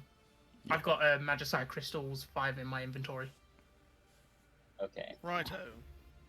Gawhyl, we're over to you now, and this very, very large, ugly, hideous, awful-smelling parasite creature has just come out of the neck stump of this corpse. So how far away is it? At this point, it's probably about 20 feet away from you.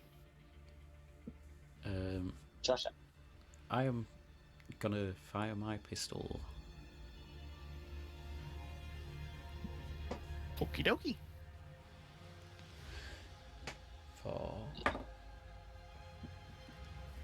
19 to hit. Will hit. I don't know why, but it says 1d10 minus 1 force. Because, for some reason. That's what it is. Why is it minus 1? Because Josh said so. Shouldn't be -1. It should be +1. I was going to say. oopsie. Does it use dex or strength? So I might as well say it wrong.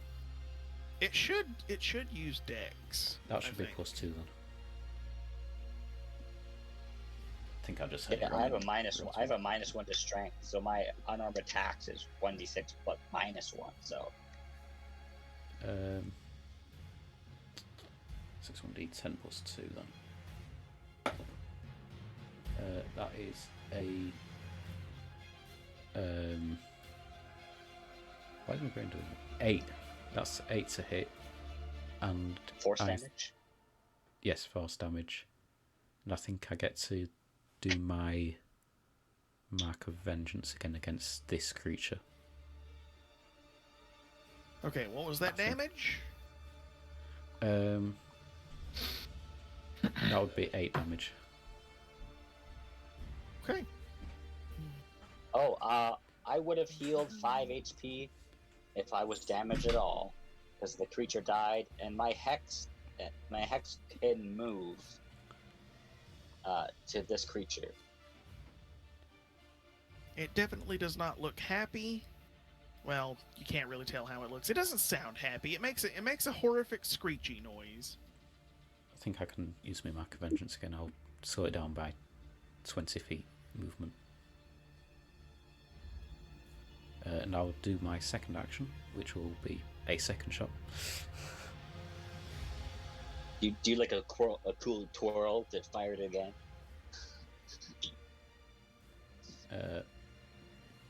Basically, Bam, bam. he's got his sword in his left hand, and you just see him pull out this sort of like fairly standard, almost military issue Now, force pistol. if it's force damage, does that mean like it's like a little like a laser bolt? Basically, I think. Josh, how do you describe this? Force bolts are sort of like a mystical, like bluish purple. Yeah, but did it come out like a laser, like a straight beat, like a straight blast? Yeah. Basically like a Star Wars blaster bolt. Okay. Right, I shall roll. I need to actually roll to hit first before I roll damage. Ooh, that was a loud one. Because it came off my mat. That is a 3 to hit. Yeah. 3 will not hit. I'm gonna keep backing up though. So I've reduced its movement speed, so I'm gonna back up 40 feet towards Dagg. Or in the direction that we were heading in originally. Okay. And I'm gonna hint to Dagg for us to make us escape now. So I've Like so I've back slowed to it the down. ship? No, heading towards where we need to go. Get into. We might be going into more danger. Can I see any sort of like? Can we see any sort of like clearing or open space? Not really, just the path. Just the road. Yeah, the path is the only open part. Just so that I'm understanding it, how far into the unknown? How far into this woodland are we? Like, how far had we actually travelled within the woodland? Probably traveled about 10 minutes into the woodland. I will say, though, combat is ended because the creature, sensing immediate danger, scurries into the brush.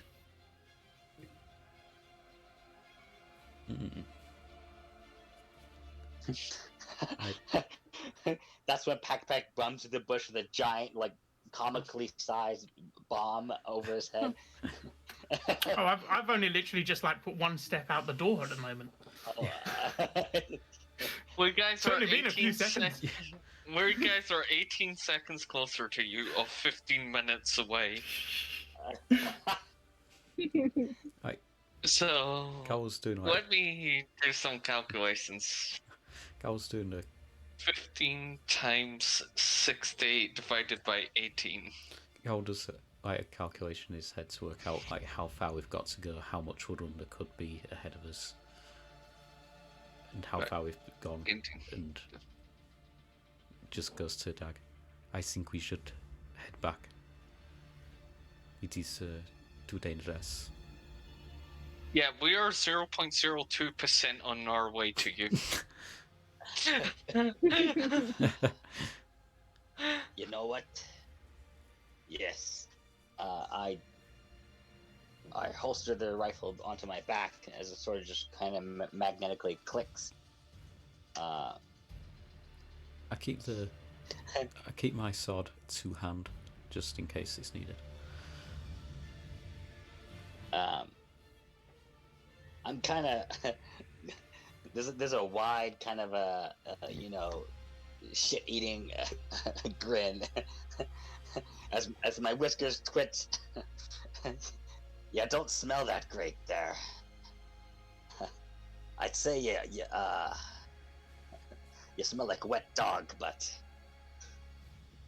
you smell worse. I have smelt worse.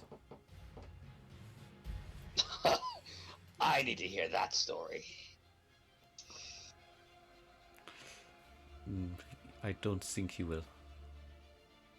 If you are disgusted by this, you will most likely be disgusted even more. I didn't say I was disgusted. You know, I have been in some very deep pits myself, so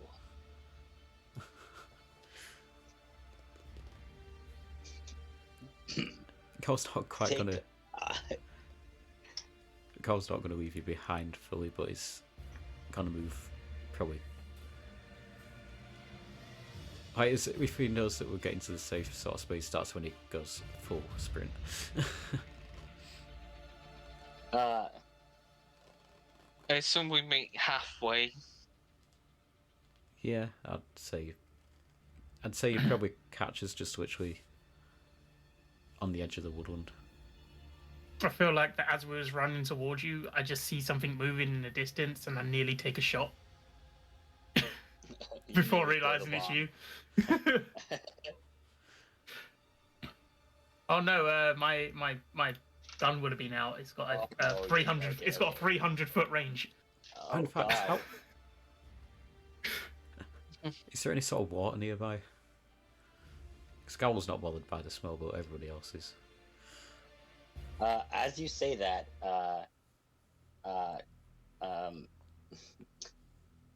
there's a little twinkle as he raises his cybernetic arm and sort of just touches you once, and there's kind of this harmless static shock as all the muck and gore blast off of you, and you are cleaned. As I use prestidigitation. Thank you. You know, I have a feeling you're going to get dirty a lot, and that's why you got to keep me around. I'm good at cleaning things. It is appreciated. I've lost the accent again. Congratulations. Don't worry. I keep it for a bit and then it goes. See why I stopped bothering. No, I quite like the idea that his accent changes every now and then. It's because you're not fully elvish. In fact, I don't think I see an elf with as much fur as you have. Hey, Gawyl's just gonna get piss drunk mad, and it's just gonna be a lot of very angry borks.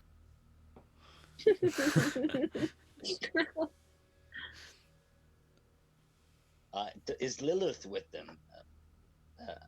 The group. Yeah, with everybody who ran to help you, yes. Okay. Nebula would have reluctantly come along to try and help as well, I think. V would also be there. And they would probably be like wheeling Oddjob. Oh no, Oddjob we left behind. He would have slowed us down too much. Yeah, Oddjob We'll get him on the way back. Oddjob is taking a long recuperation retards right now. He's plugged into a socket. And we forgot to bring the fast charger, so Yes.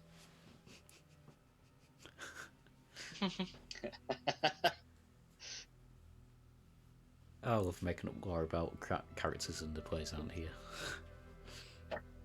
Anyhow, do we reunite successfully? Yes. I'd say you guys probably meet on the bridge.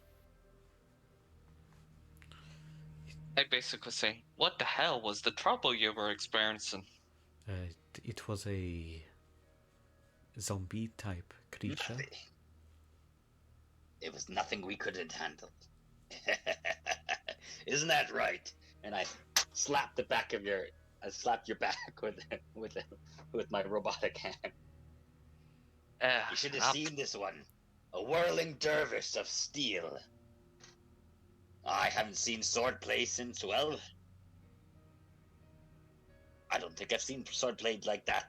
I think you'll give Megs a run for her money, actually. She loves knives and bladed weapons.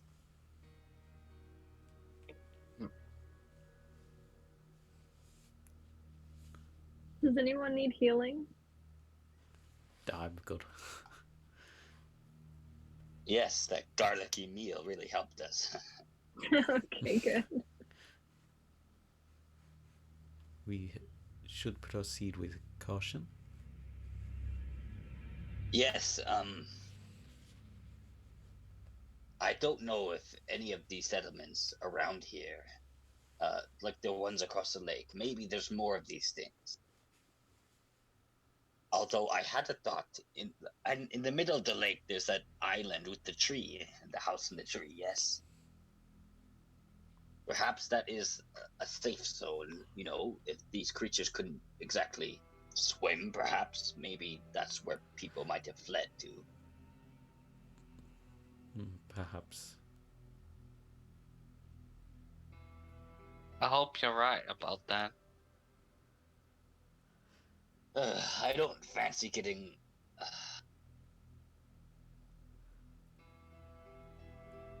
I think you know, trapped in a situation like that again.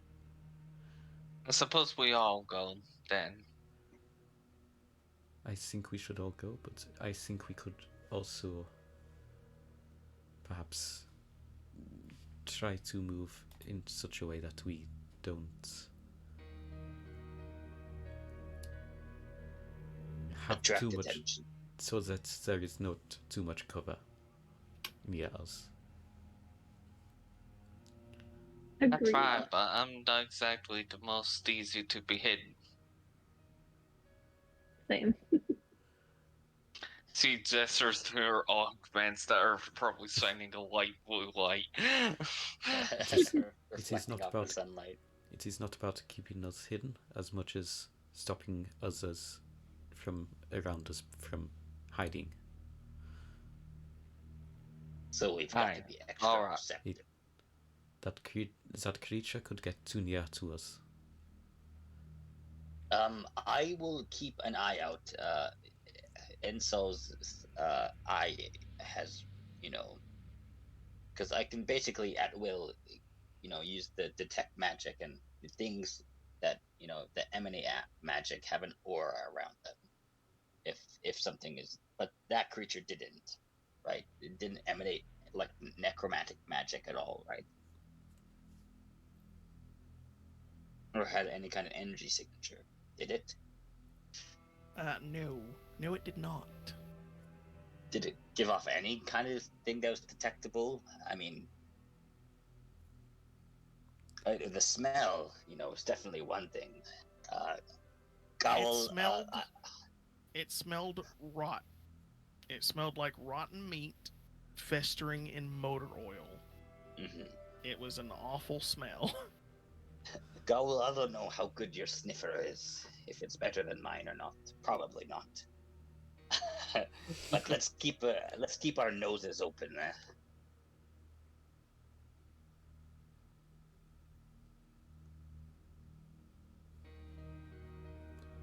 So, Just out of interest, Josh, is there a way that we could go around without having necessarily to go straight through this forest? We no, can go across the lake. not unless you want to swim.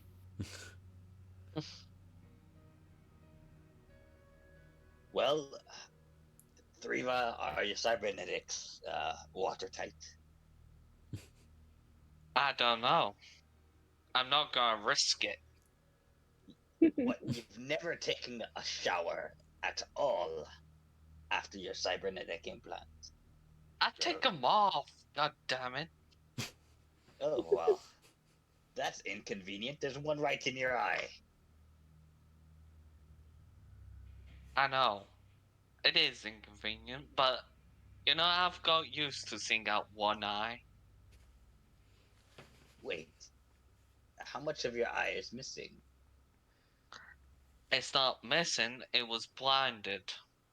Blinded by a poison. So it's like a lens, that. Or Yeah, perhaps it's or effectively perhaps it's wires that. It's replicating the vision I would have had.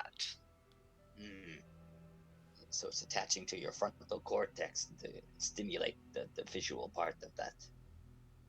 I'll tell you, the procedures they do for that test to make sure it's calibrated right, no fun to be a part of. can't say I relate.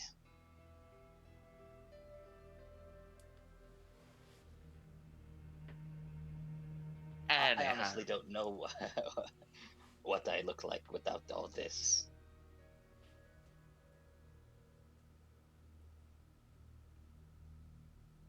we should be onward together this time. Moving me would be ill-advised, Dagg Harlock. I don't plan on it.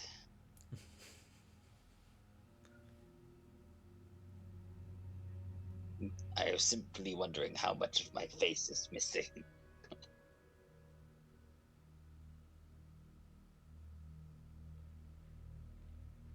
Give me a second and I'll tell you exactly how much. Just like a whole, Oh my. whole chunk, exposed skull.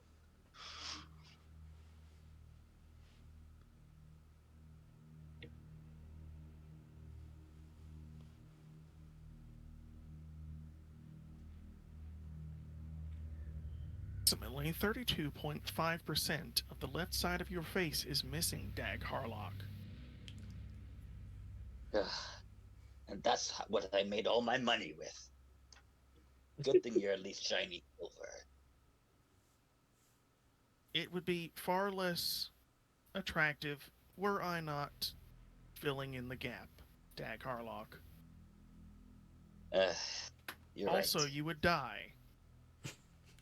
Also right. And I don't know if anyone else is hearing this, if I'm just talking to myself. Everyone would be hearing this. Ensol doesn't really have any reason to privately communicate with you unless, like, you're talking about something you deem private that you shouldn't do with any of the others. Dagg Harlock, your heart rate has increased. Are you alright?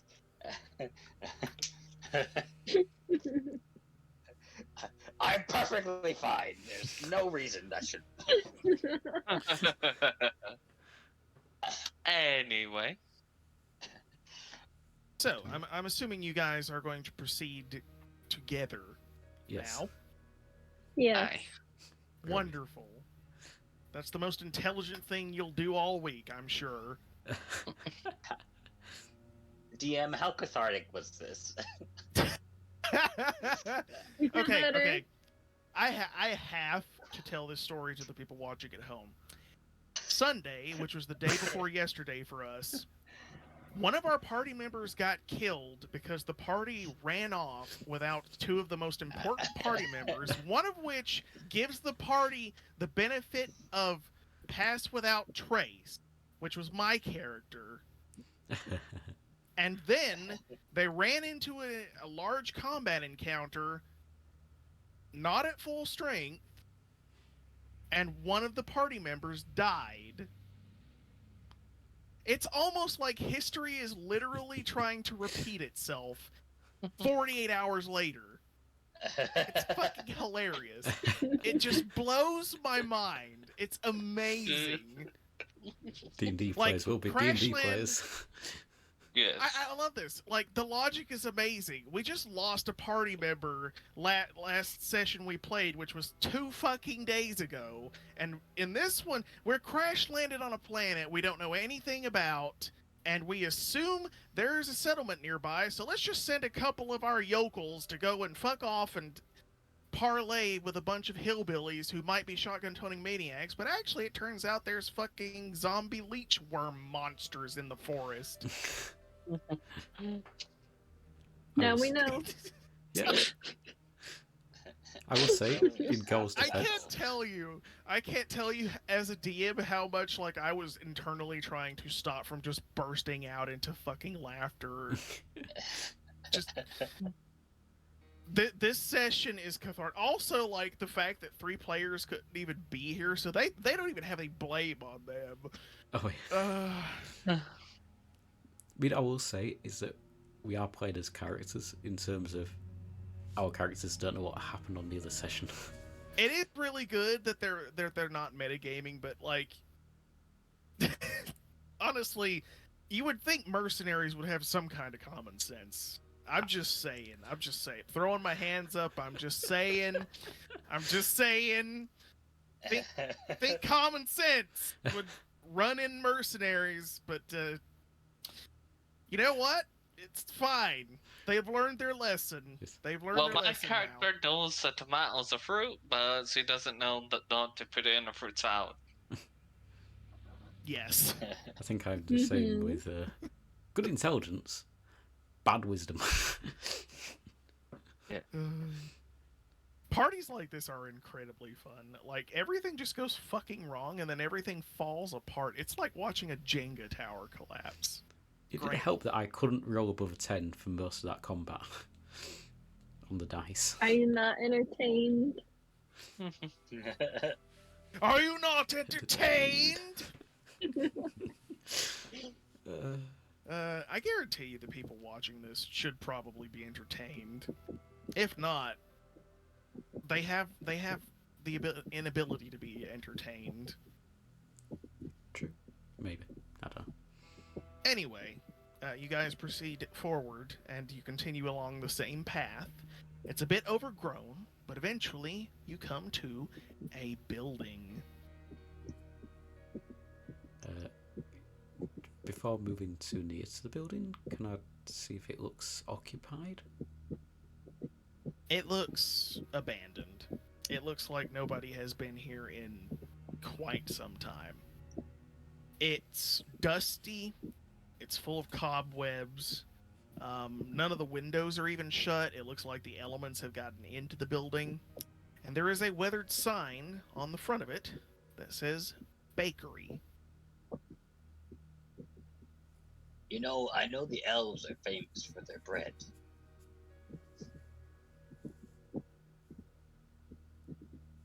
Baguettes, I think they're called, right?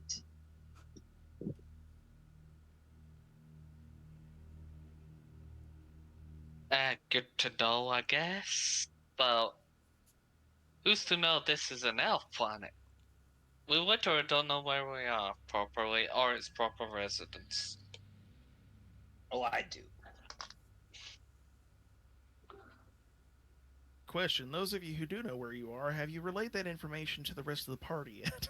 I mean, I think Gawhyl probably would have done in sort of like that. It's important that we know this information type thing.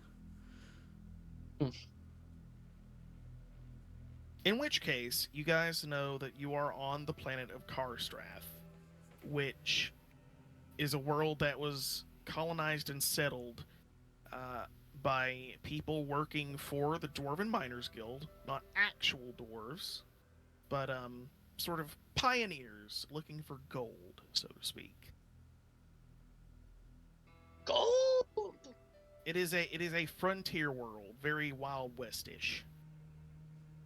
Not in terms of actual setting, like it's obviously not a desert or anything like that, and you probably won't run into any of them there engines. Yay, haul, circle them there wagons. However, that's basically the same concept. You know, the town, I believe they revealed the name of the town to you to be Copperton. I think I got told that. By who? And his lieutenant brother. His lieutenant brother. Why? He's Irish. I think the correct term is brave. I suddenly turned into fucking Waka from Final Fantasy X there.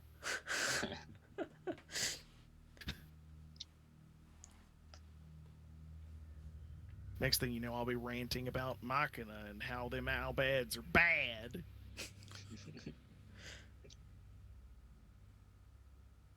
I think I would also have given the information of that I think I was told that the main resources had been mined out or thought to be mined out on the planet. So there might be a chance that there would be a smaller population than expected.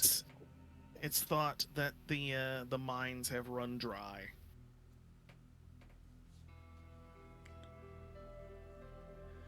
However, from the bakery, you can see ahead there is an intersection. And from here, from the bakery, you could just either go right, left, or straight ahead.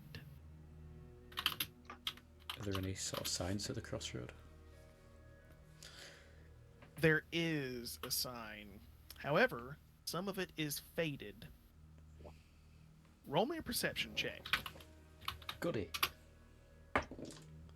That's a nat 20. Fairly close. Oh Oh, my damn. god. Never mind. Ooh. Okay. Gawhyl. From here, the signs read, pointing to the right, you see signs that read General Store, Lodge, Warehouse, and Boathouse. Right. Straight ahead, you see a sign that reads Kiln/Smithy, Arcane Tower, and Radio Hut. Okay. To the left, you see a sign that reads Karst Valley Forest. And the sign pointing back in the direction you came reads Bridge, Firewatch Tower, Scenic View Walkway, Old Mine. Okay. Uh, think- what language? These are written in Common. I think I would read out the different directions. I think we should head towards the communications. That is the best option, yes. If we It head- would give us a chance to see if anyone's here or communicate further out, I suppose. Yes, if we can get better communication, maybe we can get people to help. So, you're going straight ahead then. We'll go straight ahead, I think. Mm-hmm. So, as you guys go straight ahead, you cut through more forest.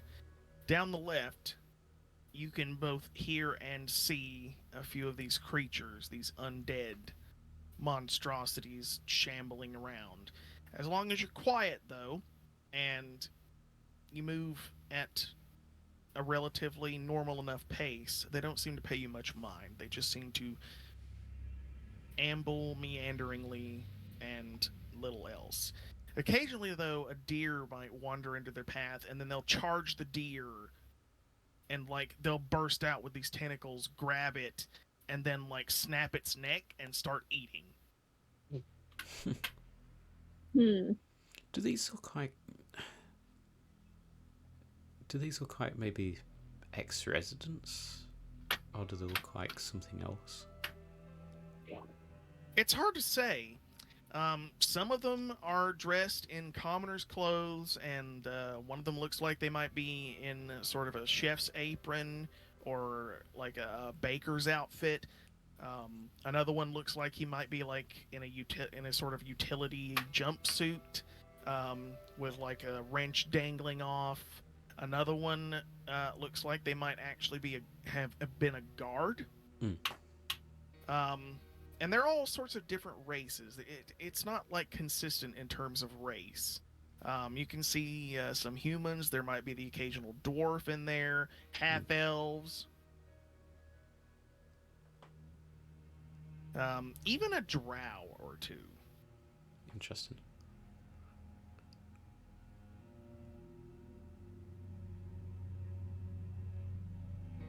Eventually, you come to the base of some stairs that wind all the way up a large spire of karsts. And there's a sign pointing in the direction of these stairs that says Radio Hut.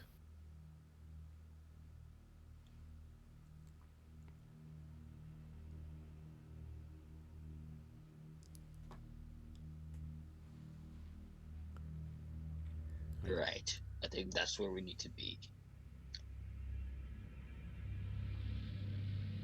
Aye. Let's enter carefully down.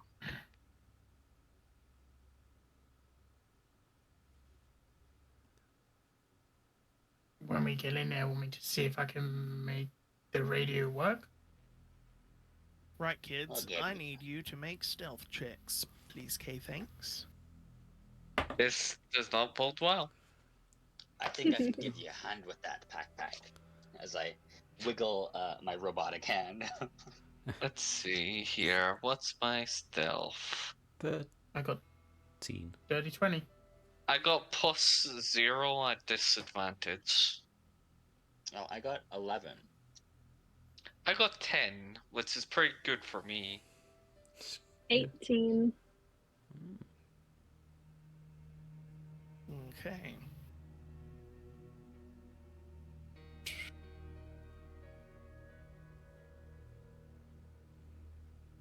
Fortunately, as a group, you are able to pass without attracting the attention of any of these creatures along the path. They seem very unperceptive unless you're like actively like, you know, making noise, running, doing horse foolery. But you climb up these stairs, and occasionally off the path on like a small plateau with a little tree just jutting off of it, you'll see one of these things just sort of standing there, staring out into the void, just as if it's waiting to catch a glimpse of some prey. Coming up to the radio hut, it's dark, like the bakery was. Looks abandoned, covered in dust and cobwebs. Entering the building, it's eerily quiet. There's nothing really in here except the actual radio itself, which is a few standing stones strung together and connected. Is it dark in here? It is. Other than the light that's coming in through the windows, it's dark, it's dank, it's musty, full of dust, and it's full of cobwebs. Oh, lovely. I would ask Great. Nebula to put on her lights, but I don't know how bright, if she can control them. Like, give a dim light. It gives Dancing off a lights dim light. produces dancing lights produce roughly 4 lights that she can manipulate and control as she wills, and they each produce about, I think it's 10 feet of light per orb. Yeah, something like that. 6 lumens. I ask her if she can light the place up, but only slightly, not to attract the attention of the creatures. Well, She'll I have, throw I up have, one. I have low light vision, you know, with cat eyes, right? Well, I don't, Dagg. You're telling me you didn't get any upgrades to your cybernetic eye? Not yet. Well, maybe we can work on that. But yeah, That's an out of character thing for wait for a level up. That's an in-character thing. I was like, how could you not get the most, you know, popular things? Oh, wait. If you asked Money. that, Threava would explain. It's a long story. I'll tell you once I trust you enough. You mean you don't trust your old pal? womp womp. Pal, we were rivals, mate. It's the same thing. Never mind. Let's just focus on trying to communicate with whoever's on our end of this deal. I guess I'm gonna go up to the terminal. Wanna give me a hand with this thing? Ugh. I I use a little a mage hand cantrip as like a floating cloud, of ensols to make a little hand shape, No. and they do I a guess- thumbs up. I guess I'm helping PakPak. And I go up to the terminal. I guess me and Dagg's helping PakPak. Yeah. So, what I can tell you guys right now is just looking at this setup. This is a very small, weak, short-range radio. Likely, it's only meant to cover the area of this valley.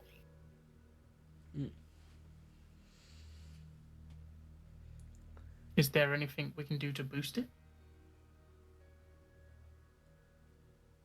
Roll me Can an I- Arcana check. Yeah, I was gonna say, is there anything Enzol can do? And all three of us do that, or exclusively PakPak? Natural 20 for a 27.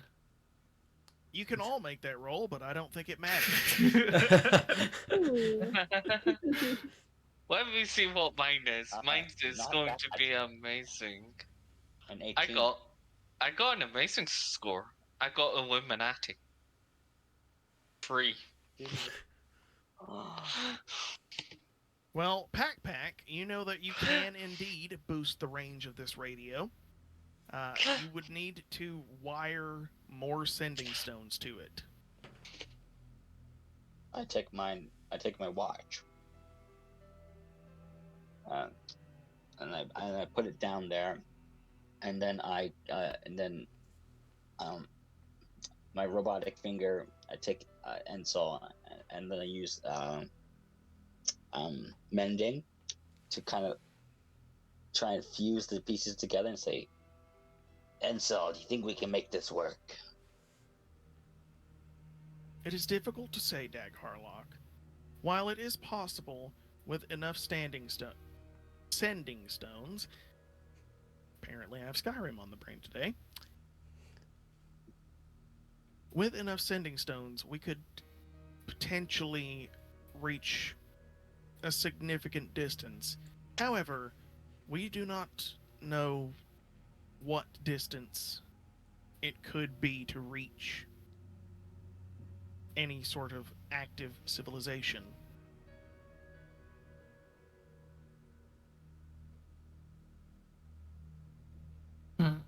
Well, the worst thing we can do is not try. This is agreed. That's true.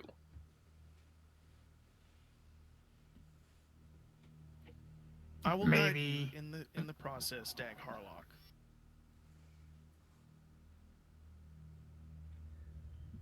Yeah, and so I don't know if everyone else wants to hand me their, and PakPak, their communicator. Riva basically says, it's up to the rest of you, but I'm keeping mine on me in case we need to communicate with the ship again. I think we should keep at least one. If Threava is happy, I will give mine up. I feel it is important that we send out communication. Nebula basically refuses to give hers up, almost like it's a security blanket. Fitting.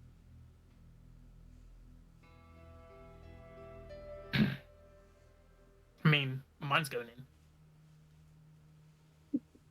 V will contribute his. Nebula won't. She hangs onto hers just like a security blanket, basically. Lilith would have no problem handing hers over.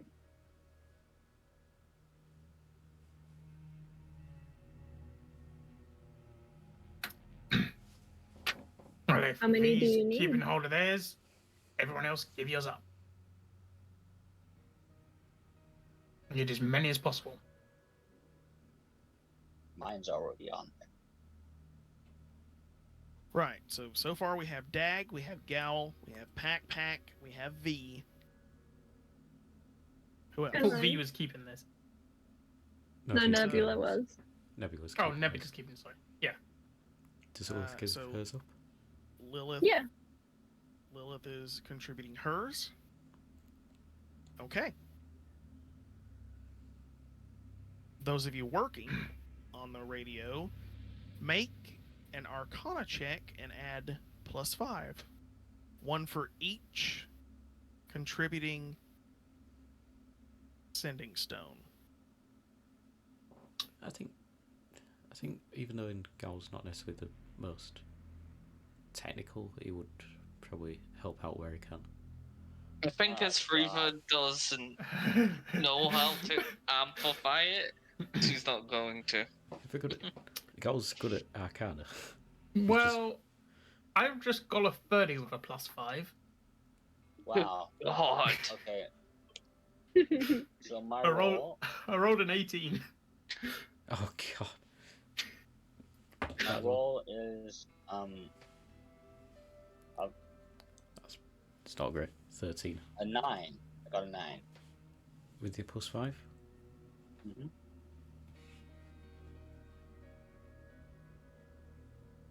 Okay. So, you guys would understand that each of these sending stones basically adds a mile of range. This valley is probably about, we'll say, 20 miles in diameter, and you just added another 5 miles. There isn't anything close enough in 5 miles outside of the valley. You receive no response. It was worth a shot. Stupid piece of junk. Don't break anything. PakPak Where's my starts that good old percussive maintenance. No, don't break it. Don't worry, I'm fixing it. Bang, bang, bang. At least we know that's there. There is no one to communicate with. That's good to get. At least within 25 miles of your location. Can we dismantle this thing and take it with us?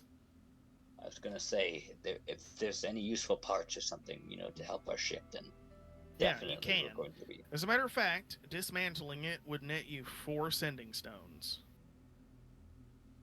Well, yeah, Funny that. On top of Before those that we you already said have. sending stones. Some of it looks to have been damaged by time. Another reason it probably didn't work is because some of the sending stones have received damage over time. They've been weathered. Some creatures may have gotten in. Like, it looks like at one point this may have been a bird's nest, and a raccoon's nest, and a rat's nest. Can I make Oh, a good God. right? Can I try and make a rough estimation as to when this might have last been used? Yeah, is Sure. there a log? Is there a logbook somewhere? Is there any kind of literature hiding somewhere? Yes, there would be a logbook. And if you open it to the last page,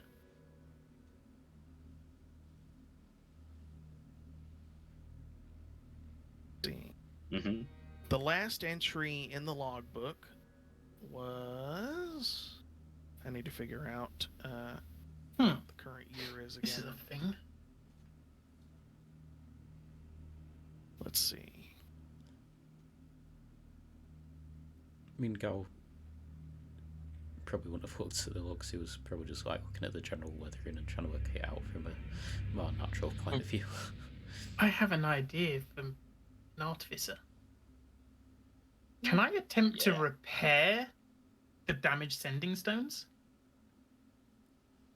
Ooh. You can certainly try. But to answer the question, give me just a second to. No, I don't want to. I don't want to edit my house rules. Rolled anvil. I want my timeline so I know what the present year is.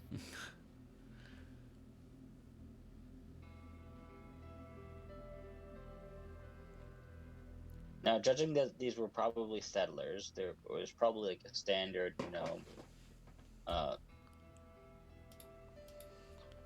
galactic, calendar, right? It's not like a native population with their own strange calendar and their own days and months, right? Based on the orbit of a star. Yes. They would have galactic standard, though. That's like... Okay, so I was right. The year is 220. AD. This would have last been used in the year 192 FE. So Is that date 58? significant? Like, is that during the Illithid War on Ganymede? It's been about 28 years, I think.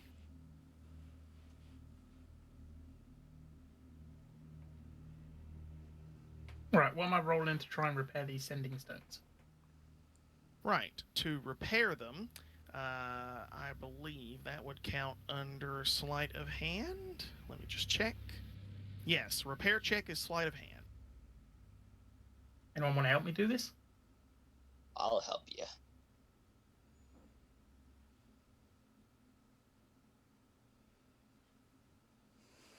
I imagine the Go-Go Gadget style, the tips of my cybernetic fingers like kind of fold into themselves and like a little tiny screwdriver pops out. Or that is a 17. with advantage. Yep, I rolled a nat 1 for my first roll. Ooh, you're welcome. No, don't do that. It will explode in her face. This was my mistake last time.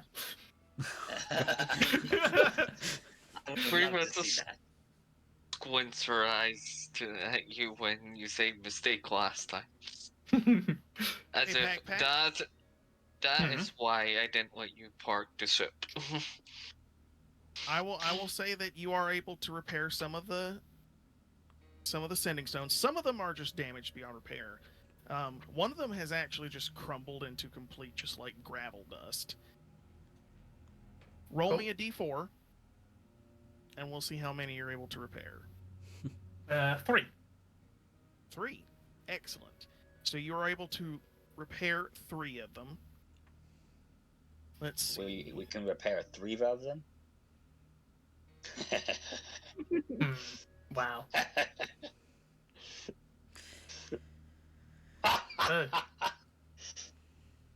Extra range. Does that give us anything?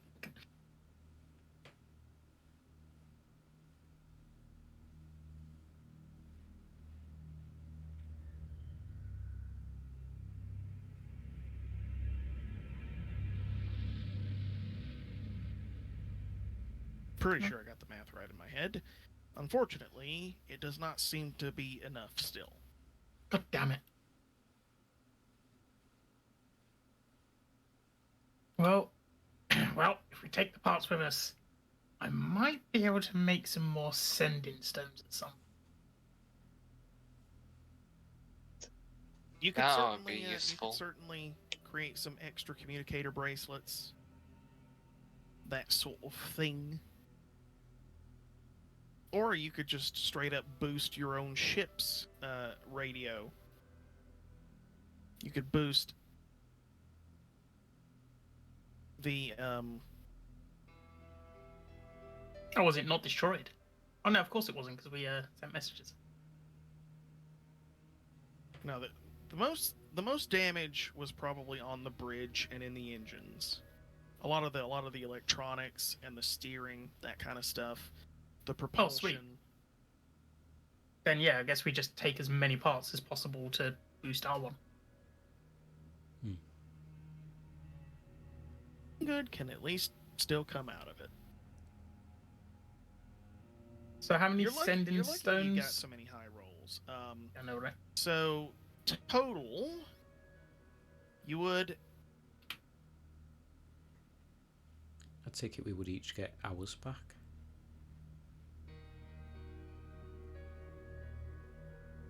Seven. You would be able to recover 7 sending stones from this radio setup. Is are that 7 additional from after we've taken our ones back? Yes. Okay. Cool. So I'll- yours plus 7. I'll add 7 to Oh. my And that guys. number increased specifically because you were able to repair some of them. Perfect. Oops. I think while they're sorting out with the sending stones, can I look through this log that Dagg found just to see if there's any sort of like information I can glean from it?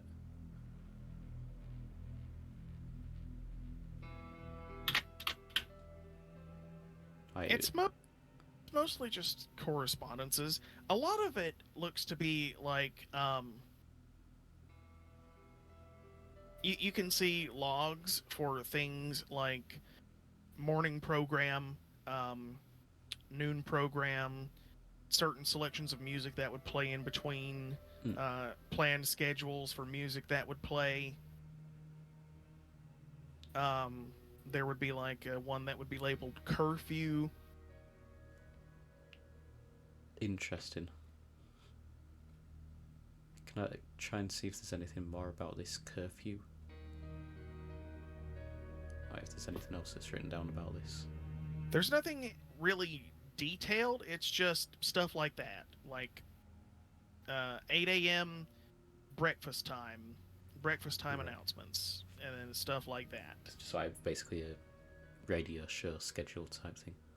Pretty much, yeah. We're about to try and see if there's any sort of like general sort of like news related articles in or titles in there for like the news section. There would be news breaks.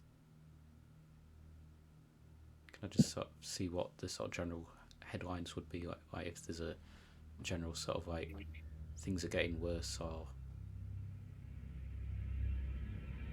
things like that? Anything relating to these zombie creatures that we can see as well, maybe if they've The been most there. recent one that you can see is from the end date, and it basically, the headlines basically reads, camp closure, farewell celebration. I would relay that to the rest of the party. I'm not sure if there would be anyone left here. It seems like Well- they were ready to leave and evacuate. They won't mind us raiding the place then. I doubt there is anyone. You know, I've always loved pillaging booty.